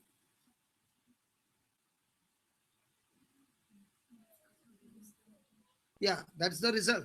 But when will the soul and the body agree? When the mind is disagreeing to the word of God, the soul and the body are in agreement. When the mind is renewed by the word of God, the soul and the spirit are in agreement. So when the soul and spirit, they agree, the tap is open. When the soul and the body agree, because the body is all the time craving for negative things, or lustful things. Okay. So when the body and soul agree, the power is cut off. So most of the time, is the mind stayed on God's word or anything other than God's word? Other than God's word. And that's why under pressure, when our mind is stayed on other than God's word, even though the power to heal us, even though the power to deliver us in us, yet we fail to tap into that supernatural power and we are suffering. Has it happened in your life when under pressure God said, shut your mouth and be cool, be quiet, and you were instigated to open your mouth and give a piece of your mind, just a piece of your mind? And when you gave just a piece of your mind, what happened to your mind?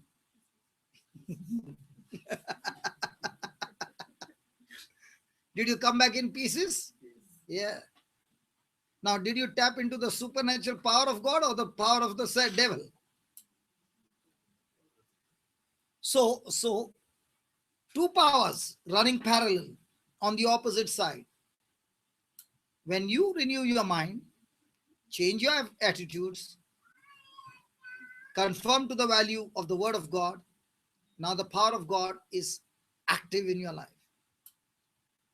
At the same time, your mind is not renewed in disagreement to God's word.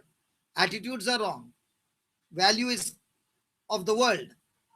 You have just activated the power of Satan to destroy your life. So who decides? God, Satan, or I? So who rules your life? So only when you renew your mind, you are saying, even though you have given me the freedom to rule over my life, I hand over my life to you. You be the master. I'm willing to obey you.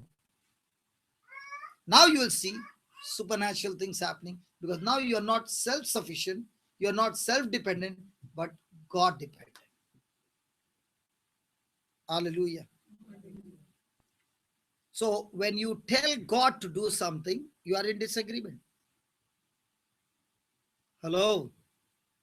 When you tell God to do something, which He has already declared in His word that He has done it, you are in disagreement to God. Example. Yesterday, did we learn that God has blessed us with all spiritual blessings in Christ Jesus? So God is saying He has blessed me with all spiritual blessings. When you pray to God and ask Him to bless, now will the supernatural power flow? No, because you are disagreeing. Sandra, are you understanding? Because everything is going on in your mind like a war inside. Tell me, what are you thinking? Because there was a frown on your concentrating. Okay. Again. God's word says He has blessed me with all spiritual blessing. Agreed? Do you agree? Yes. And you go to God and you ask God to bless you. Now, are you in agreement or disagreement? So when you are in disagreement, will the power of God flow? That's why people begin to wonder, I am praying day and night and asking God to do this and I'm asking God to do that. You know what's that? Carnal. What is spiritual? Spiritual is you are saying, God, you said in your word that this is what you have done through your son Jesus. I agree to it, I believe it, and I will act on faith. Now what happens? Bang. All our life, what kind of life we were living? Carnal.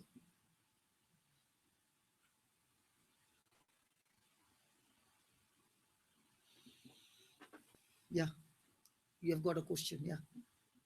Tell me, what's the question? Not about blessing. If there is a new task given to you, Hmm. you don't know what to do about the task. You are asking God to help you and asking God for wisdom. That's why He says, ask for wisdom. That's not because He's saying, ask for wisdom. He did not say, He has given you wisdom. So do how He has declared in His word. So which one would be right? God, I thank you that you have blessed me with all spiritual blessings in the heavenly in Christ Jesus, according to Ephesians 1 3. Oh God, please bless me. And once you believe that He has already blessed you, now will you start acting in faith? See, many a times you know that you don't have the gift, okay?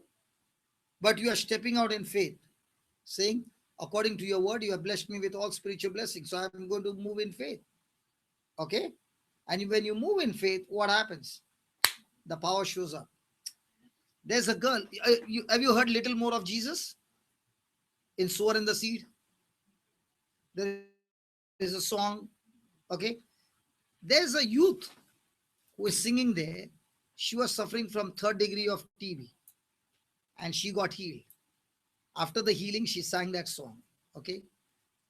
Now, one day she was doing I think MBA or something, okay? And she was doing exams and she said, brother, I find very, very strange, As soon as I take the book, I fall asleep.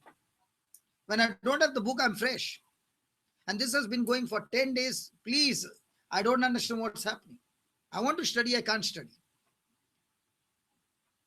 Now, who is a singer, she or me? And I told her, I'm going to sing a song for you and you're going to hear it. Okay? And I sing a song called The Lord is My Tower. Okay? At that time, I forgot the tune. And the Lord said, sing that song for her. Imagine how will it sound when I sing for a singer. And I forgot the tune. And I sang that song in the most funny way. And I told her, you are not going to sing, you are only going to listen. Sometimes God does funny things that the best singer will be said, shh, let him sing. And she knows that I'm singing off track. She doesn't correct me. And I sing. And I can hear on the other side she's crying. Huh? I'm singing in the most wrong way. Okay? And she's crying on the other side. When the song is over, she says, brother, I don't know what's happening. Something is happening to me. I said, what happened? Was my song right? No, your song was absolutely wrong, but something is happening to me. And she pukes after some time. And from that day on, she's able to study. She's able to do exams well and everything. And she got freedom. So even now when I meet her, I ask her, how was my song? The Lord is my tower. Now she could sing it beautifully. But when she was singing, she did not puke. When I sang, absolutely wrong, she puked. How did it happen? Because I believe I have all spiritual blessings in Christ Jesus. Praise God. Are you following? Yes. If a singer had to be, they would have said, don't ever sing in your life. Okay? But in the eyes of God, it was a perfect song. I was singing with my eyes closed. And he asked me, see, I normally if somebody will ask me to pray, I will pray. I will not sing. Are you following? But for her, the Lord said, you will sing. And when you're singing, tell her, shut your mouth, don't sing, only listen. Hello. Now I'll give you another one. There's the brother Joe, another person who is singing in that. I was preaching in Warsaw for the night vigil. And the person who was supposed to come for the praise and worship did not turn up. And he tells at the last moment, I can't come. So we need somebody, right? At that hour, and he says, okay, I'll come. But I'm not bringing I don't know much about the organ, but I'll bring the guitar. I said, okay, bring anything, but come. So he comes. The service is going on. Okay. And during the worship, he sings, I enter the Holy of Holies by the blood of the Lamb. Okay. Now, when he sang that one line, he knows the whole song. I tell him, listen, this Lord told me that there is a person who is going to get healed of deaf and dumb spirit. I don't know. But there is surely one person in this night vigil who is dumb and deaf. Only that one line. Now, Brother Joe is a perfect, he is a, what do you call that? Music master in his parish. So, Easter Sunday and all, he'll be like this. Christmas, he'll be like this.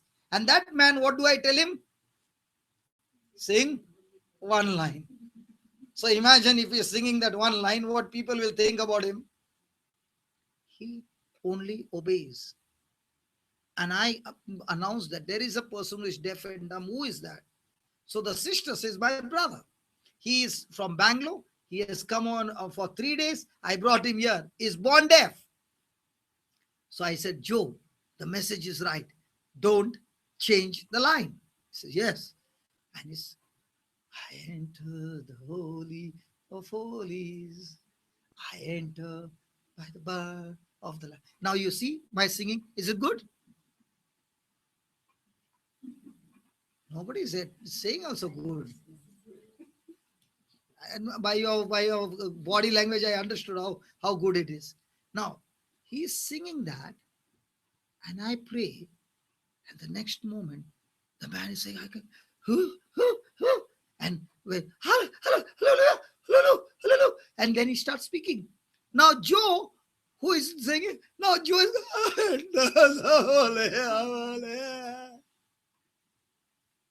when the whole night vigil is over, he comes and hugs me and he says, brother, all my life I used to take what they call audition. What?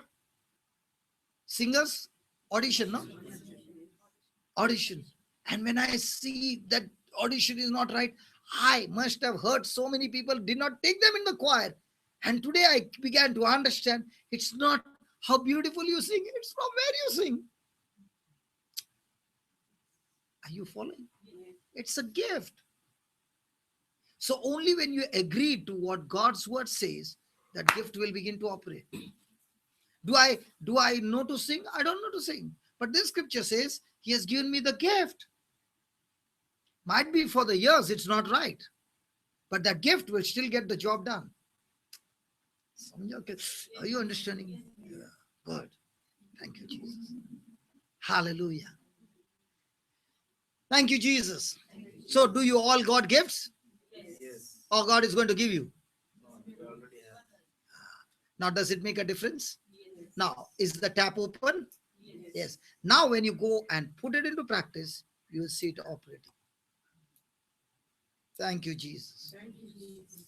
Hallelujah. Hallelujah. How much time I got? All the time. 12? 15. Write down.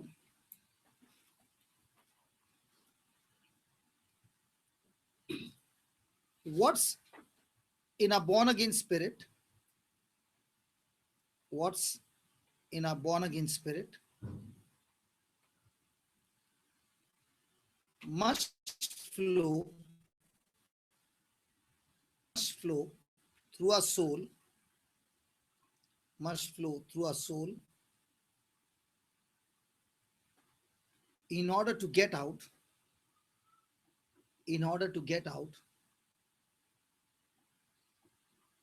to our bodies, in order to get out to our bodies and physical world around them, and the physical world around them.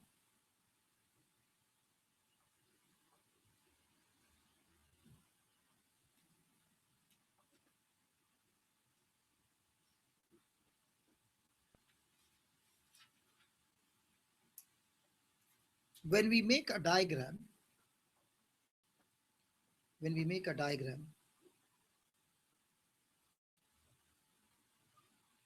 of target shooting,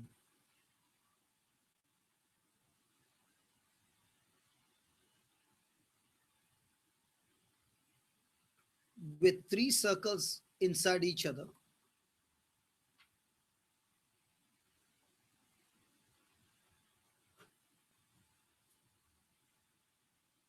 the outer circle represents a body,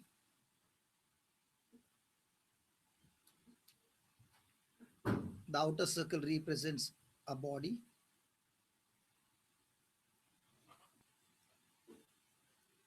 It is the part we can see and feel. We can see and feel. The inner circle represents our soul. The inner circle represents our soul. It can't be seen, but it can be felt. We studied the first day. It can't be seen, but it can be felt. Also, it touches both. Also, it touches both one's body, and what? The soul touches body and spirit. Praise God. The innermost circle, represents spirit.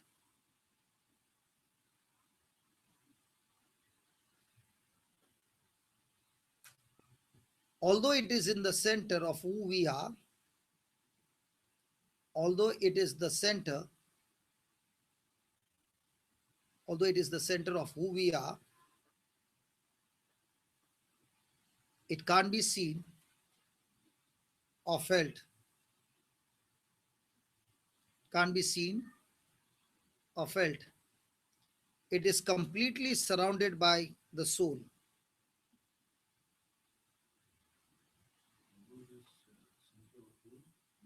Of who we are, it cannot be seen or felt.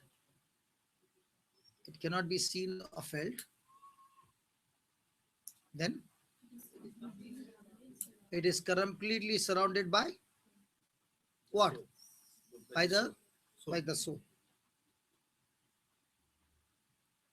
Let me ask you some questions.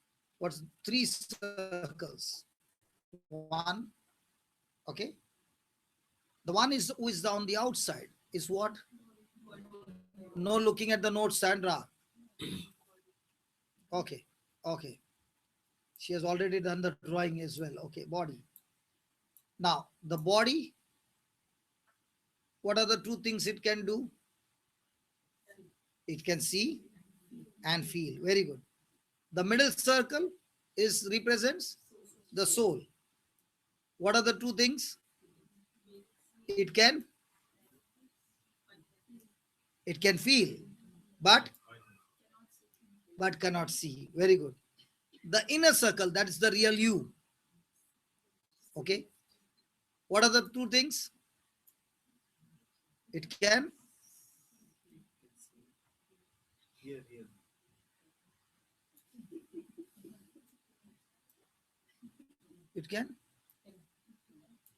I just said it can, you completing the following.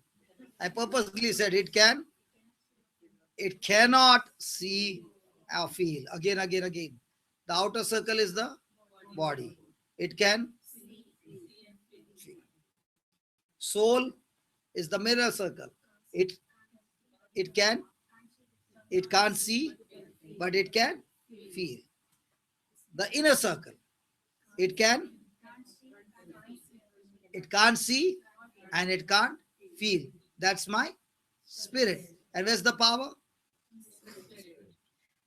And how will the power? Through the soul. And how will the tap open? By renewing our mind, changing our attitude, conforming to the value, to the word of God. Good. So now you understand where's the power? So are you supposed to go to God and ask for more power? More power, more love. No, what is it? More love, more power. More love, more power, more of you in my life. See, we are all the time asking God, I want more of you, right? You can't go and ask God more of you, more of him, because his fullness is in me. Actually speaking, we don't need more of God. He is already in. God needs more of us. And how will God get more of us? By the renewing of the mind, change of attitude, conforming to the value of the word of God. Do we get this every day to practice? Yes. So will you report to me every day how much you have practiced Yes. on WhatsApp? Yes. Really? Okay. And if you do that, listen, if you do that, it will benefit you a lot. I'm not saying you will get 100 out of 100 marks. Even if you get 20, doesn't matter. It is a process. Praise God. The good news is soul transformation, body transformation is a process. So even if you get 10 marks, doesn't matter. Even if you get 0 marks, doesn't matter. But praise God, at least appear the exam with an intention that I want to pass the test. Amen. So write down, our spirit is the core of a being. Our spirit is the core of a being. The real me.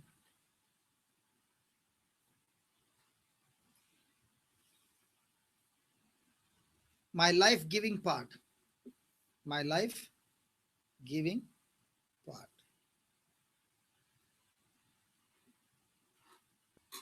My spirit has no direct access. My spirit has no direct access to my physical body.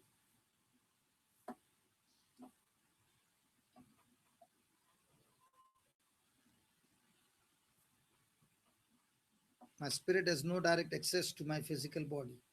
Everything that comes out from my spirit, everything that comes out from my spirit to my body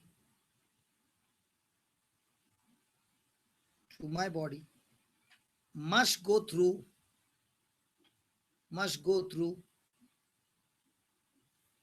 my mental and emotional part. A mental and emotional part. So a quick question. In our everyday life, is our life governed by our emotion or by the word of God? And are our emotions always in agreement to God's word? So most of the time, are we ignorantly switched off the tap? Praise God. So if the devil has to checkmate you, what he has to do? Play on your emotions. So from now on, are you going to allow the emotions to rule your life? What you see, what you feel, what you hear. So what is going to rule your life? The word of God. Praise God. Write down. Is it helping you? Helpful. Hmm? Yes. When we listen to you, seems everything is very easy. Yeah, it is easy, but we have to practice, brother. I was the last sentence that you told. Hmm. Till I was going to ask you regarding that, but you answered. You know, Baba, Yeah. the questions that you are asking because you want to practice. Okay? Okay? And I want to tell you, how long you have been in this world? From how long? 40 in the world. Hmm. 94, 95. From 95. What I told you since 19. I know you. How will you know me 99? 99 I was in the club. No. Remember, I have switched yesterday. No, no, that was in 2001. 2000. 2001. 2001. 99 में तू मिलेगा तो तेरा जिंदगी में band बजा देता था. बैंड बजा हुआ था तुझे. Hallelujah. I don't know how many people's life I ruined. Thank you. Okay. Our soul act as a wall. Our soul act as a wall in between our spirit and our bodies. Our soul act as a wall in our spirit and our body.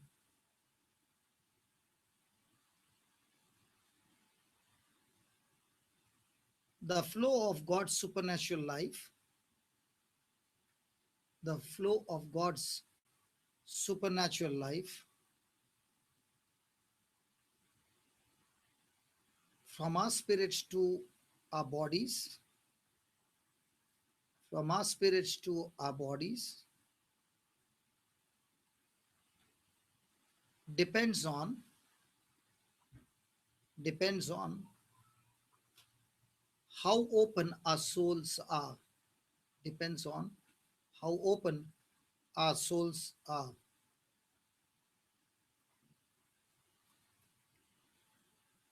Without opening the wall,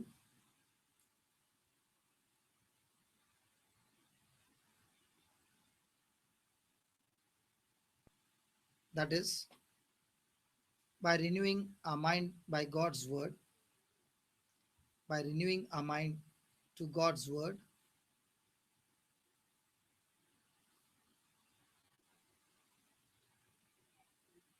the eternal reality,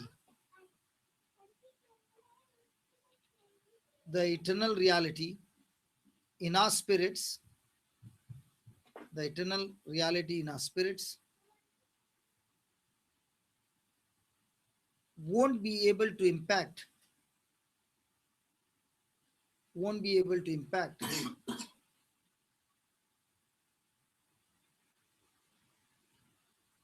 the reality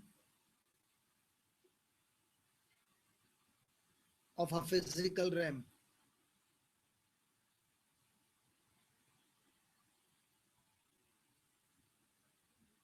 All that resurrected, all that resurrection life, all that resurrection life and power, all that resurrection life and power just stays locked up,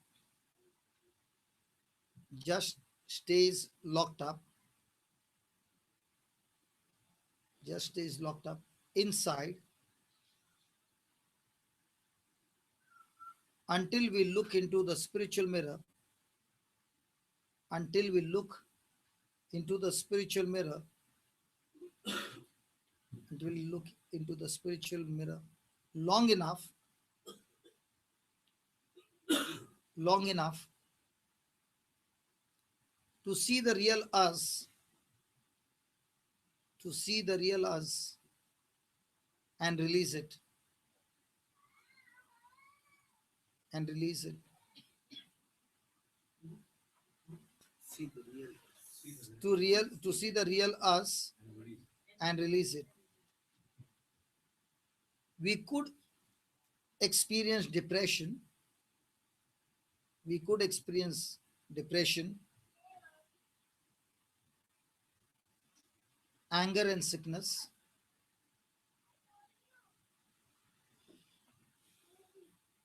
all the while, all the while possessing God's love, possessing God's love,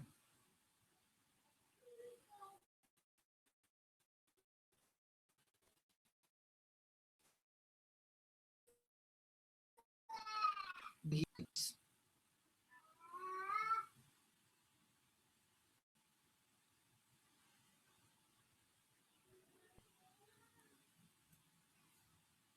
So praise God. In us is the resurrected life to even raise the dead, but this supernatural power can remain locked up inside of us because we have fail to renew our mind. Praise God. Hallelujah. So to do that, what do we need? We need to look into reality of the spiritual mirror. So whatever God's word is saying, we got to make a choice to believe. And how do I know that I am believing God's word? The first thing you should ask yourself, am I at peace? When you believe God's word, even in the midst of storm, you have peace. But if you're not believing God's word and you're worried, then because your mind is not stayed on God's word, but it stayed on your problem. Hallelujah. So does peace depend on your environment or on your mind? Everything, joy, peace, faith, patience, gentleness, meekness, self-control, all the fruit of the Spirit depends not on my condition of my life, but it depends on my thinking. So even if my life has been a bad start, but if I change my thinking and focus on that thinking on the word of God, as we learned, soul development is a process. It's not a one-time shot. So through that process of renewing, I can change my future. Praise God. Hallelujah. Thank you, Jesus. What's the time? Huh? 12:30. Praise God. When we are listening, I'm listening to you. Mm, There's a great love for the word of God. mm, And if when I'm not reading the word of God, mm, still there is great love for the word of God. mm, I know the word of God. I can think that what he said. mm. When I sit with the, I open the Bible, mind gets totally blank. Mm, There's no interest for it. mm. Doing that step. Okay. This child, can you see? Does he need to go to school and learn when he was small? A for apple, B for ball. So he needs a teacher right up to standard 8. So the basics are there. In standard 9, even if the teacher is not there, he reads the textbook, he can understand, and he will not do perfect, but he can pick up many things because he can understand what is reading. Agreed? And once he finishes graduation, even if he doesn't attend college, if he can get the notes, he can study on his own. Correct? In the same way, for a child of God, God has designed it in his way that the preacher's job is to teach the people A for apple, B for ball. So what are we learning now? Okay. Now you are learning this, but not practicing. So after 20 years from 1994 to 2015, you are still on A for apple, B for ball. Now, in 2015, you started studying God's word day and night and began to practice. So, after another 6 months, now when you open the Bible, because the understanding is there, that understanding will help you to know the Bible. Now, if I give him a textbook from the college, MBA and all, he'll go flat. Even if I give him a 10th standard book, he'll go flat. Correct? So, what is the job of a preacher? To teach. If that was not the case, I would have been without a job. So, every day children are born, so the preacher gets a job. What born? Not from the mother's womb. When the child is born again, the preacher gets a job. So you might be 50, 60, 80, it doesn't matter. When you are born again, you're 1 day old. Because you are talking about natural. I'm talking about spiritual. And spiritual things can be understood only by faith. So the preacher's job is how to understand the scriptures and how to apply them in his day-to-day life. And when he starts applying and he gets result, he comes back and says, "Can you give me more?"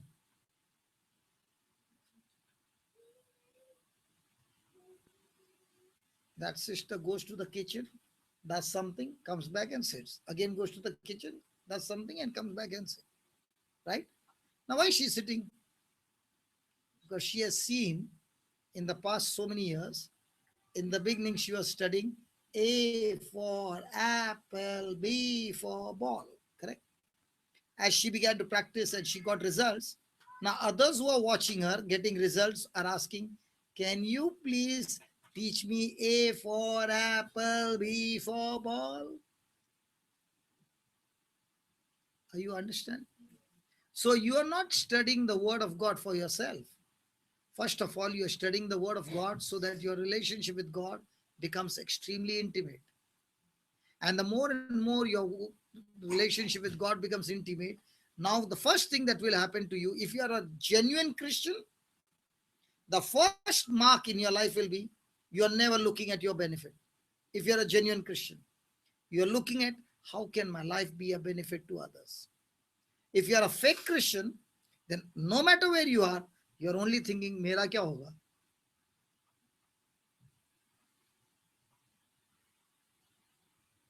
Are you following? So the more and more you grow, now growth does not depend on how many years you are listening and how many CDs you are listening every day. Growth depends on how much have you applied in your life. It depends on how much have you developed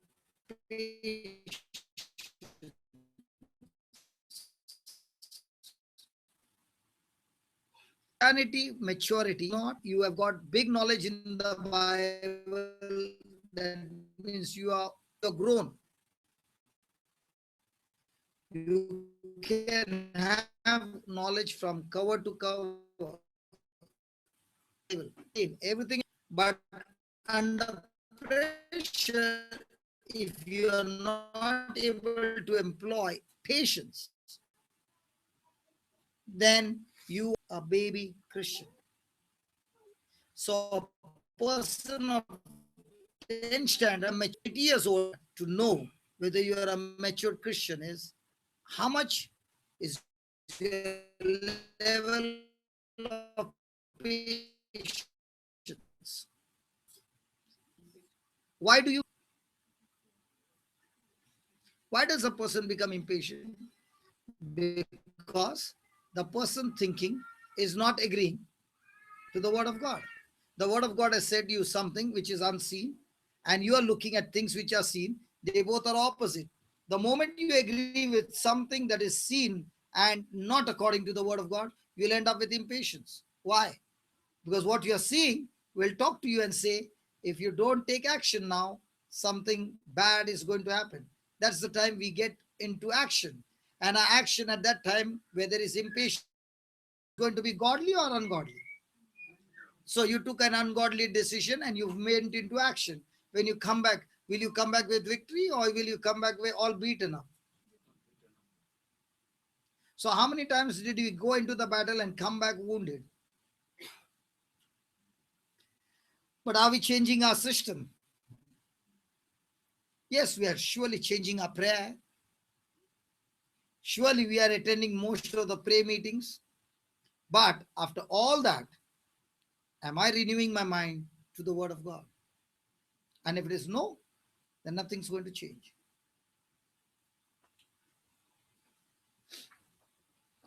Sandra, तू ऐसा देखता है ना मेरे को. Is there a question? Please ask a question. Because it will help everybody. Now, for example, you asked a question. There are many praying to God, Lord, let him ask more questions. Do you know why? Because through the questions, we get more deeper answers. You are not asking questions so that you can trap me. You are asking questions because you want to learn. So there are different kinds of people who ask questions, like the Pharisees. They have this knowledge, but not the revelation. So with that knowledge, they want to check you how much knowledge you got. Knowledge never saves a person. Knowledge applied will surely change your life. So there are many people who want knowledge so that they can debate, they can argue, and they can win with their argument. But that doesn't change your future. What changes your future is the knowledge that you have received. How much have you applied it? Actually, before going to work, when I read the word of God, previously I used to do this. Lord, give me patience today. Mm. And I used to pray like this also, and I used to he would pray the word of God. Buy it and go. But at the workplace, because of the high pressure there, I Not used because to of the high pressure, because you change your thinking. yeah, whatever. Because you went, no, no, no, no, no, not whatever. Not whatever. You took the scripture, you prayed, Yes. but under pressure, you did not change your thinking. Your thinking was still the same old thinking. If your thinking had to change in line with God's word, everything would change.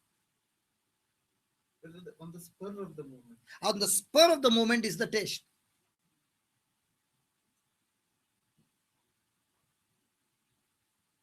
You know, when we were in school, the teacher would say, on 25th of May, study and come. It's a maths exam. So you're already prepared. In spiritual life, exams are taken suddenly. suddenly, That's why the Bible says, be vigilant. and after the incident happens, You remember. you remember. Yeah. This is the word of God Yeah. told. Yeah. Why is it remembered? Because the Lord is giving you the answer. This is where you failed, so that next time you don't fail. The teacher gives you the answer and says, I'll take the test again. I have already given you the answer. Now, can you follow the answer? So, after getting the answer, also, what happens? We still do the old way because it has become a habit. We feel that it is a conscience. Yeah, it is your fallen human nature to retaliate. See, you don't require God and prayer to give an eye for an eye or a tooth for a tooth. It comes natural. But you require tremendous power.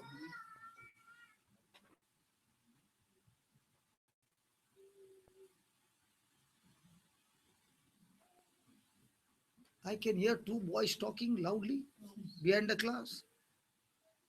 I can hear, Sharing notes. yeah, sharing notes after the class. Others, you'll have to bring your parents and come.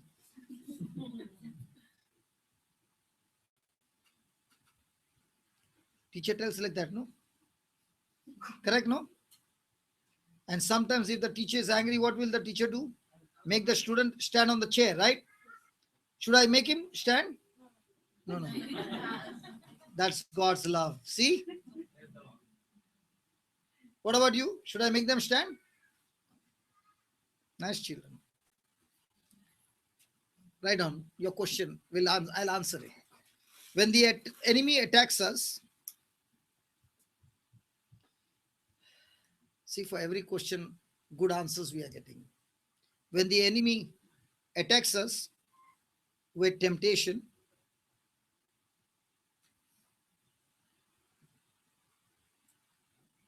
how does he start? Ah, good. He starts with tempting thoughts. I think you are the only one who gets tempted. That's why you got the answer. We also answer it. Yeah? That's why I asked you. Yeah. Only you two. When the enemy attacks us with temptation, He starts with tempting thoughts.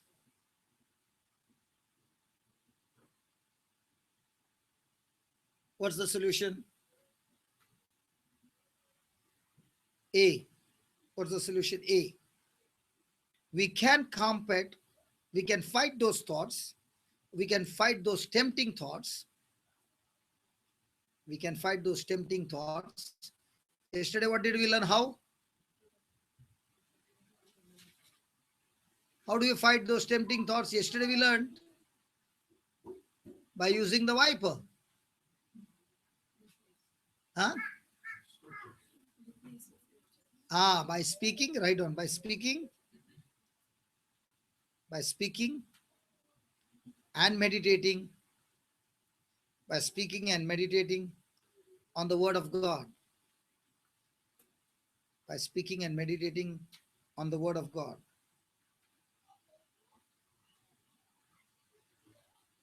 Therefore, therefore, it is so important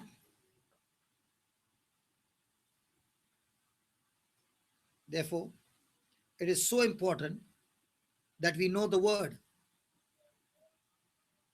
So important that we know the word. And which scripture to use, which scripture to use when the enemy launches an attack, which scriptures to use when an enemy launches an attack. So if your tires are flat of a car and you take the car to the garage and that fellow starts opening your headlight, what will you tell? He starts taking off your seats. Yeah, but it starts taking off your battery. Gets your gearbox down. Huh? Changes the engine. You see? Changes your engine. Change the mechanic. No, but what I'm trying to say is, does it look foolish? Yes. In the same way, in our this body and this life, there are different areas. And one of the areas Satan is tempting you. Find the relevant scriptures and start speaking, meditating those scriptures, and you will be able to fight the good fight of faith. To find the relevant scripture, we have to Know the word. That's why you should come to the class.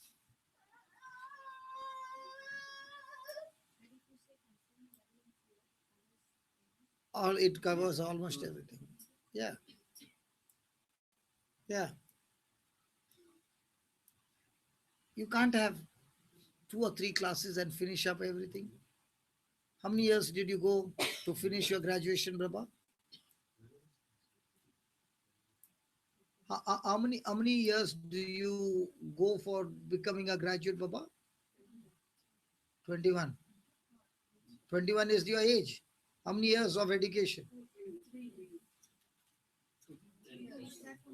Arey Baba, 15 years. Yeah, see? 15 years. That 15 years you are ready to go. Ghasao, ghasao, ghasao. But when it comes to God's word, 2 meeting mein khatam kar de yaar.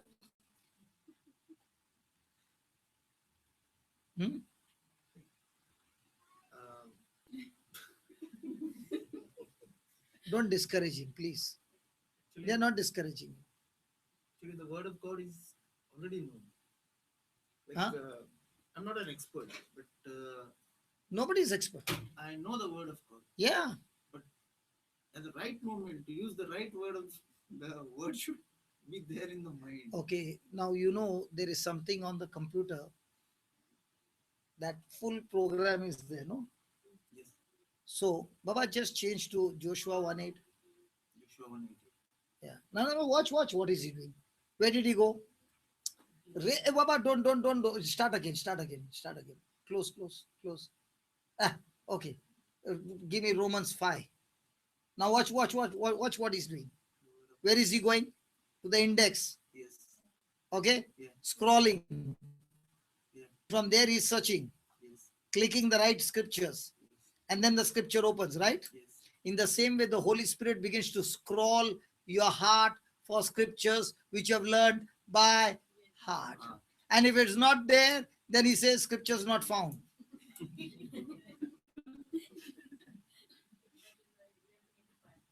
took fire. Yeah. तो केड़ी कितना मिलने वाला है महीने के बाद याद है क्या भाट है To be honest, कभी-कभी वो भी याद नहीं रहते सर. ये तेरा प्रॉब्लम है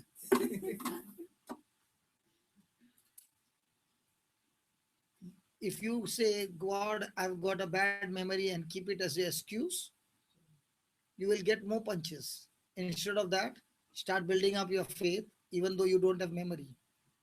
I know a girl who had gone to a special school all her life.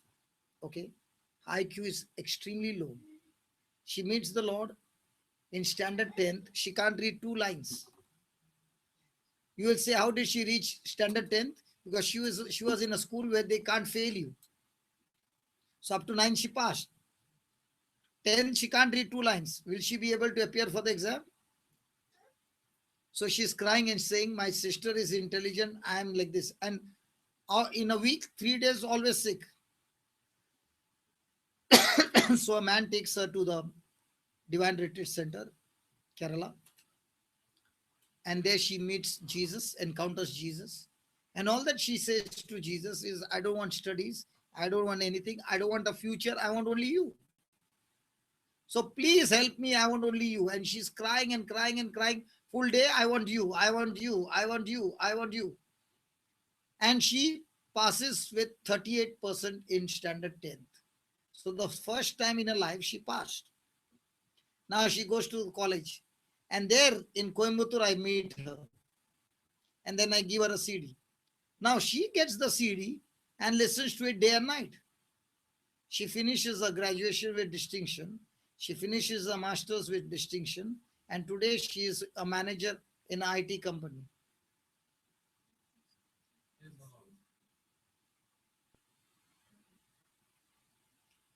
The boss, when he has to take major decision, will come to her and ask her, what does the Bible say about this? She runs a Bible class on Saturday in the company. And the company must be having more than, I think, 60 or 70 branches. What do you say about that? It's your desire. Okay?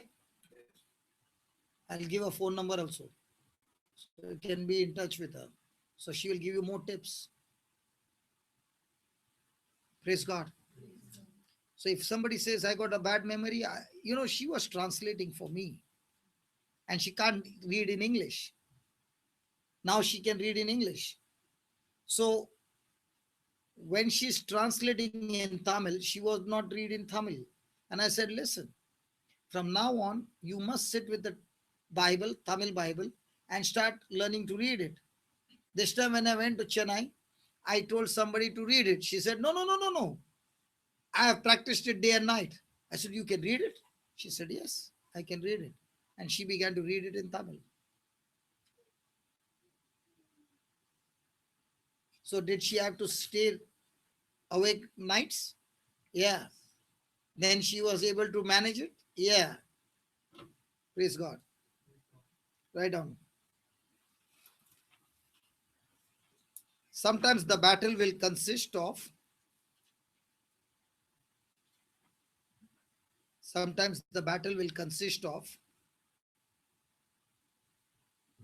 a moment by moment fight. A moment by moment fight. Which means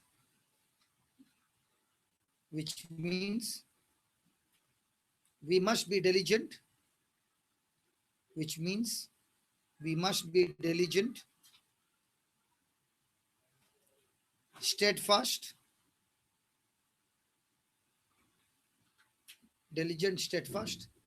and immovable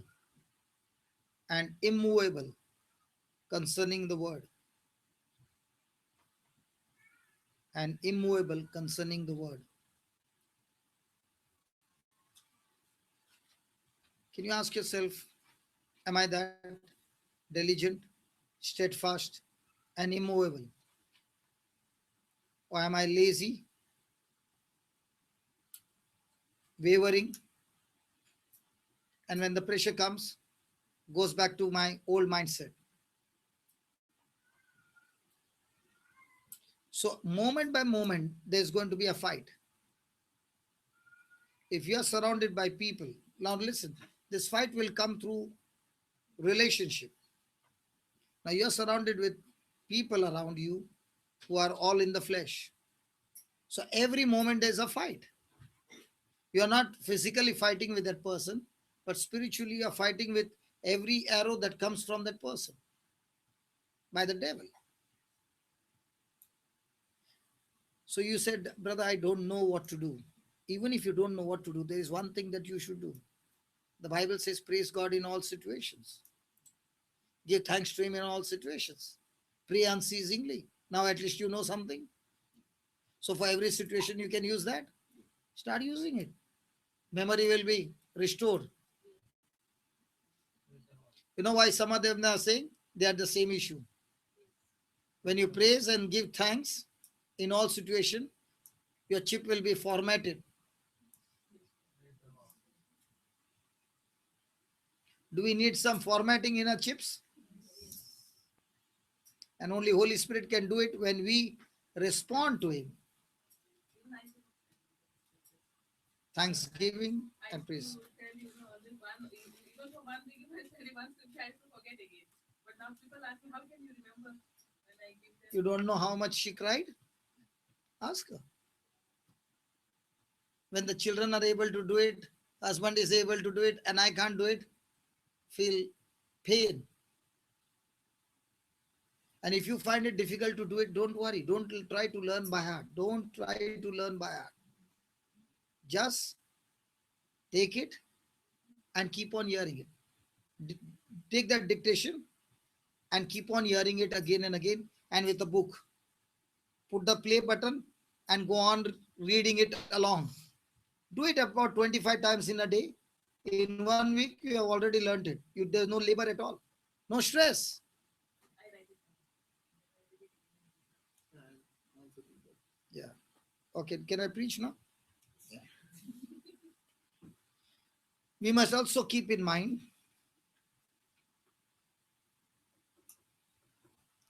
we must also keep in mind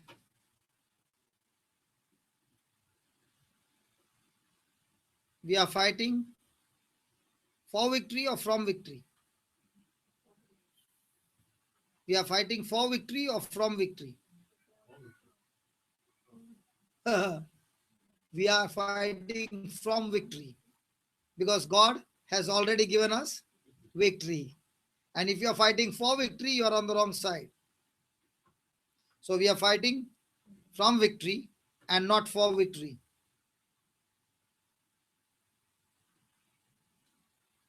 So the first thing you should understand that God has already given us victory. So what the devil is saying, you are not agreeing to that. For example, by stripes you were healed. So are you going to fight for victory that the healing will come, or are you fighting from victory? So you are fighting because you are healed, you are protecting your health from every sickness and disease. You are not fighting for sickness and disease to go out of you and you get healed. No, no, no, no. The scripture says, I'm healed. So I'm protecting myself from every infection by opening my mouth and speaking God's word. So is it from or for? Now it's interesting. Yes.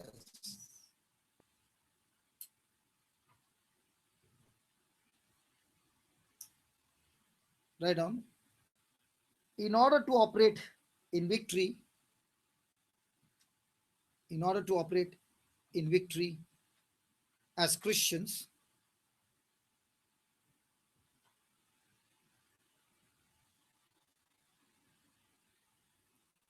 we must begin.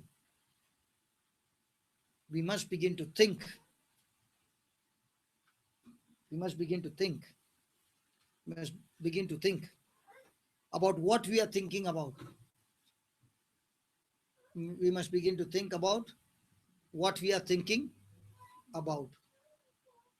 How many times it has happened that you just got a small thought and you knew it was wrong? So many times. Now, did you keep quiet or did you attack that thought instantly? Let's be honest. Ignored it. And if you did that, that thought comes back with more thoughts. That's why you must be extremely vigilant that you do not allow any thought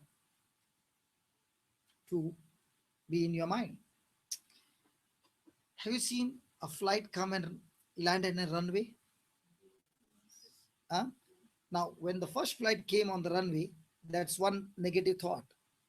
When it comes and lands over there, it makes room for other thoughts to come. See, there are different levels of demons. There are some demonic forces, their jobs are only to give thoughts, nothing else. So when they get the landing in your mind, because you did not retaliate, so their job is to get into the mind and make room for more thoughts to come. So they bring more thoughts. Now their job is to bring more stronger evil thoughts. Now, in no time, the person will find that he's doing something which he hates to do. He knows what he's doing is wrong. He doesn't want to do, but the temptation by now has taken over so much that he just can't resist it. Temptation will not come in one shot, the whole package. It starts with a thought. And it will start with a thought in such a way that you already know it is extremely wrong in the eyes of God. But you have not kicked it out of your system. Because nobody taught us to kick it out. And how do you kick it out? By taking the relevant scripture and speaking it and meditating on that scripture and not that thought. Once a youth went to the priest and said, "Father, please pray for me. I get lustful thoughts." So the priest asked the boy, "Are you entertaining those thoughts?" He said, "No, Father. Those thoughts are entertaining me." So if those negative, tempting thoughts begin to entertain you, it won't be long. You'll fall into action.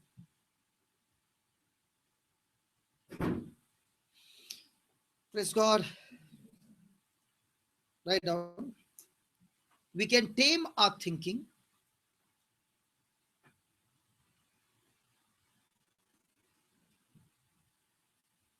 It's 1 o'clock. Okay. Another 15 minutes.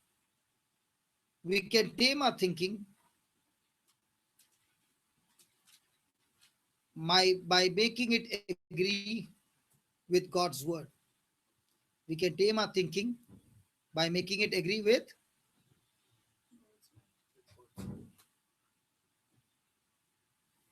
If we don't transform our mind, if we don't transform our mind with God's word,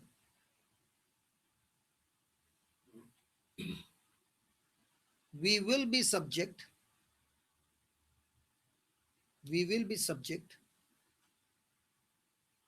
to the enemy's deceptive suggestions. We will be subject to the enemy's deceptive suggestions. Now, a question, quick question. When I'm preaching here from morning to evening, okay, is my mind loaded with the word of God? So is it becoming easy for me to trap the thought that comes against me? Correct? Now I take 1 week off and I don't feed on the word. Now will it be that easy? So when I come to Kuwait and preach, who is supposed to say thank you to whom? Hmm? See, if you understand spiritually, I must be thankful to you, because when I teach you, my system gets stronger and stronger. If I see it in the worldly way, then because I became a benefit to you, you must thank me. But actually speaking, because of you coming, I'm able to teach.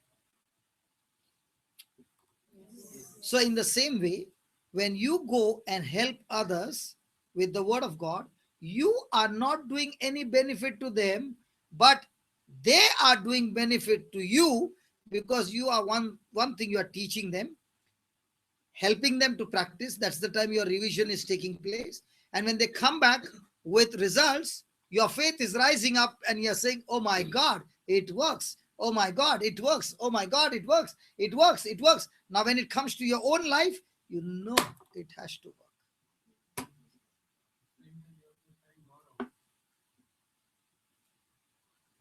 Means, thank God for, yeah, yeah, that we are doing, no? Yeah. Next one. He will try to talk us out. He will try to talk us out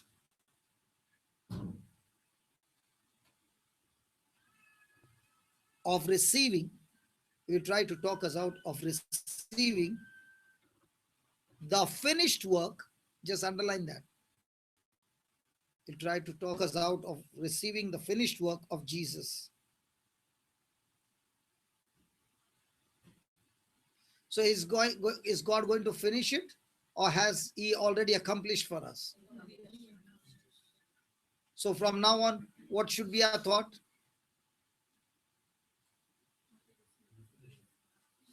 That God has finished, or God will do it? How did God finish it? It is finished. Yeah. So how did God finish? On the cross, by Jesus' obedience and Satan's defeat. So are we supposed to defeat Satan, or has he already been defeated? But how many of us believe that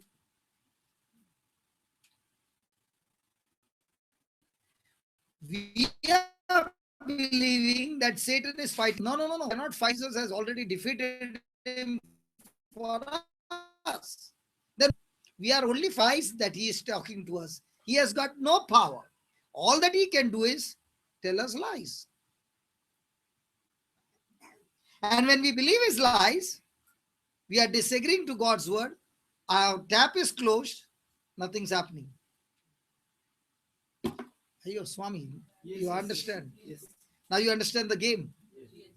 See, the devil can checkmate you all the time if he can give you suggestions, advice, counseling that is disagreeing to God's word. He has checkmate you. But if you are taking counseling, advice, and every thought according to the word of God, he has no defense against you.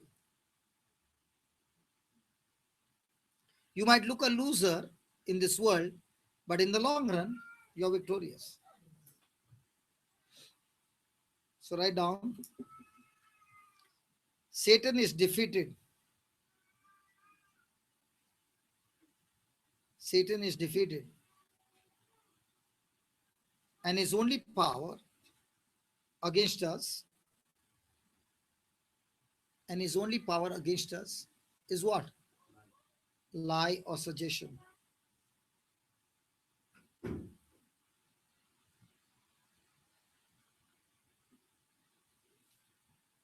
Now, what did he do to Adam and Eve? See, every person who has committed sin, Satan can't force you. All that he can do is give you a thought and a suggestion. When you fall for his suggestion, you have fallen into his trap. If you don't take his advice or his suggestion, he can't do anything. The only thing Satan can do is give us suggestions. Most of the time, do we take his suggestions? Yes, because we don't know the truth. Okay, I'll put it this way. A person is living a very, very sexual, lustful, sinful life. Okay. Now he wants to have a relationship with a woman. And that woman says, I've got HIV. Will that man want to do? Why not? Because he knows what are the consequences. Correct? Even though the desire is on the top, will he want to go into action? No. Because he knows the consequences is extremely bad. In the same way, when I understand that the disobedience to God's word will bring extreme bad consequences in my life, will I be now vigilant?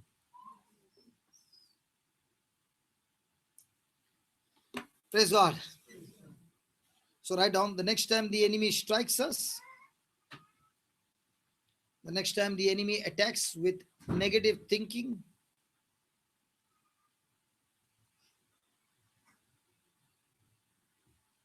the next time the enemy attacks with negative thinking, fight back with the word of God. Fight back with the word of God.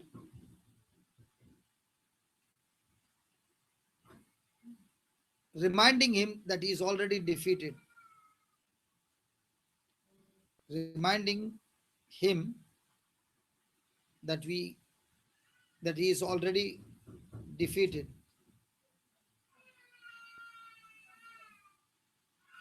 And we already have the victory.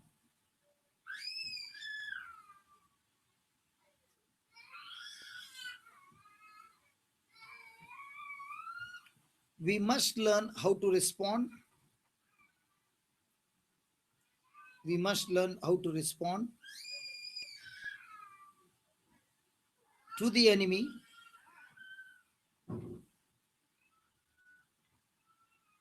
when he begins to bombard, when he begins to bombard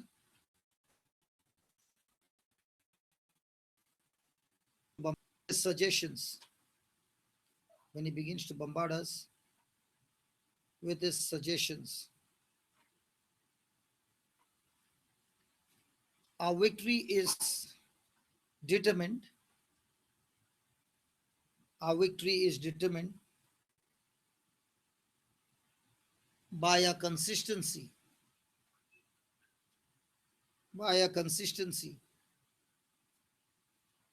to cast down the thoughts of the enemy, by a consistency, by to cast down the thoughts of the enemy.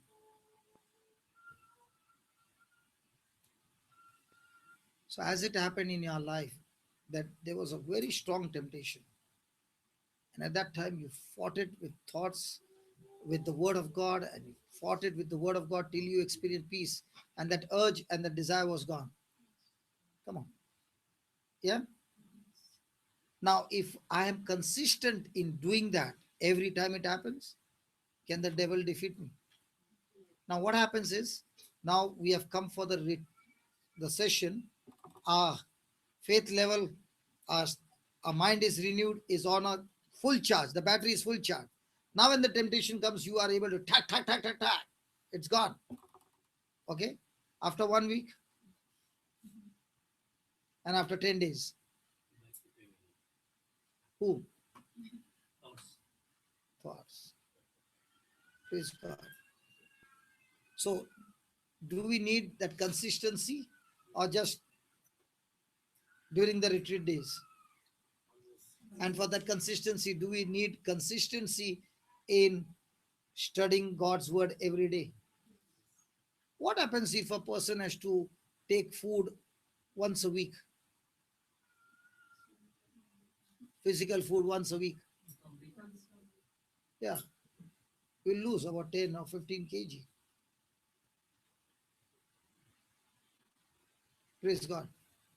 What happens to a person who eats spiritual food once, 2 days in a month when I come? Huh? So ask yourself, do I eat spiritual food every day? And what you studied in the morning, do you remember? For example, how do you open the tap? Renewing your mind, changing your attitude. Now this you learned. Okay. Now will you get a chance to practice these three things? Yeah. Might be before you leave this place. Hallelujah. Now you will want to talk to me. In 2 minutes, you will see me running out of this house. And you will be saying, I came to meet him and he did not even say bye to me. I wanted to talk to him. Da da da da da. Can't help it. Time up. Attitude. Yes, good. So how will your attitude be? Yeah, good. But if you are a new person, would your attitude be the same, Baba? Let's close our mind. Mind. Very alert, huh? I nearly got everybody. Hallelujah. All those who are sleeping say hallelujah. Hallelujah. Got you. Got you. Got you. See? You got you?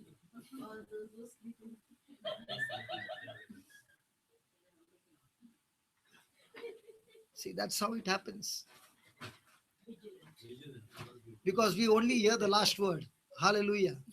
You know, even when you in the church, no, even if somebody is doing something and you go behind and say hallelujah, hallelujah, it has become a system like. If you are person drinking water, hallelujah, hallelujah. Even if they don't mean that word hallelujah. Come on, let's close our eyes and make a prayer. Come on, you make a prayer for yourself. These 2 days has been excellent. God has been so good to us, teaching us so many beautiful things, giving us the secrets. The seeds have been planted in our hearts. Father, thank you so much that month after month you reveal yourself to us with new teachings, in-depth teachings, reveal that sets us free. Oh Lord, how much you love us. Your love for us is so great, oh Lord, that even before we could do one good thing, the day we were born again, you not only made our spirit new and made us new creatures, but you poured out your love and your resurrected life and everything of heaven. You are poured into our hearts, into our spirits. Thank you, Lord, that you long and it is your will for this power to be utilized by us in our everyday life. And today you taught us in these past 2 days that this power is waiting to manifest in our life because it's overflowing. But we ourselves, with our unbelief, have closed down the tap and we are dying, being powerless, being beaten up by satanic forces. Father, from today, let this be our top priority to study your word, meditate your word, live your word, speak your word, and renew our mind, change our attitudes, and conform to the values of the word. Thank you for showing us these truths, Almighty God. And in the name of Jesus, as I stretch my hand towards your people, O Lord, I thank you that your anointing has destroyed the stronghold in the minds of your people. the stronghold of depression, oppression, suicidal tendencies, all kinds of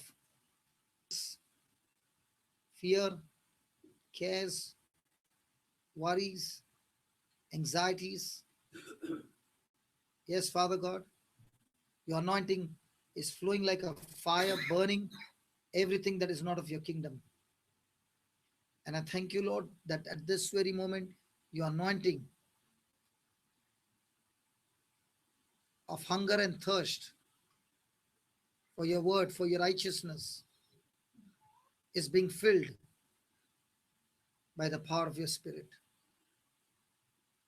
Thank you, Father, for forgiving us unconditionally, loving us unconditionally, and pouring in us everything in advance. Today, you have taught us, O Lord, that we are victorious. We are not going to get victory, but you have made us victorious by your mercy, by your grace, and we are fighting the battle, bringing every thought into captivity of our inheritance and experiencing the manifestation by renewing our mind. Father, thank you that you are teaching us to tame our mind, to tame our thoughts, and bring every negative thought into captivity and walk that life in victory. Thank you, Lord, that everything of the past is cancelled, every curse is destroyed, and you have given us victory and you have declared us blessed in every area, Lord, anointed in every area. You have equipped us, O Lord, with everything that we need in our spirit. And all that you are asking us, O Lord, to renew our mind and agree to your word and believe your word and step out in faith, O Lord, and learn to walk on water, O Lord, along with you. Father, thank you. Thank you for life-changing truths that you have taught us. In the name of Jesus, we pray. Amen. Praise the Lord. Thank you, Jesus.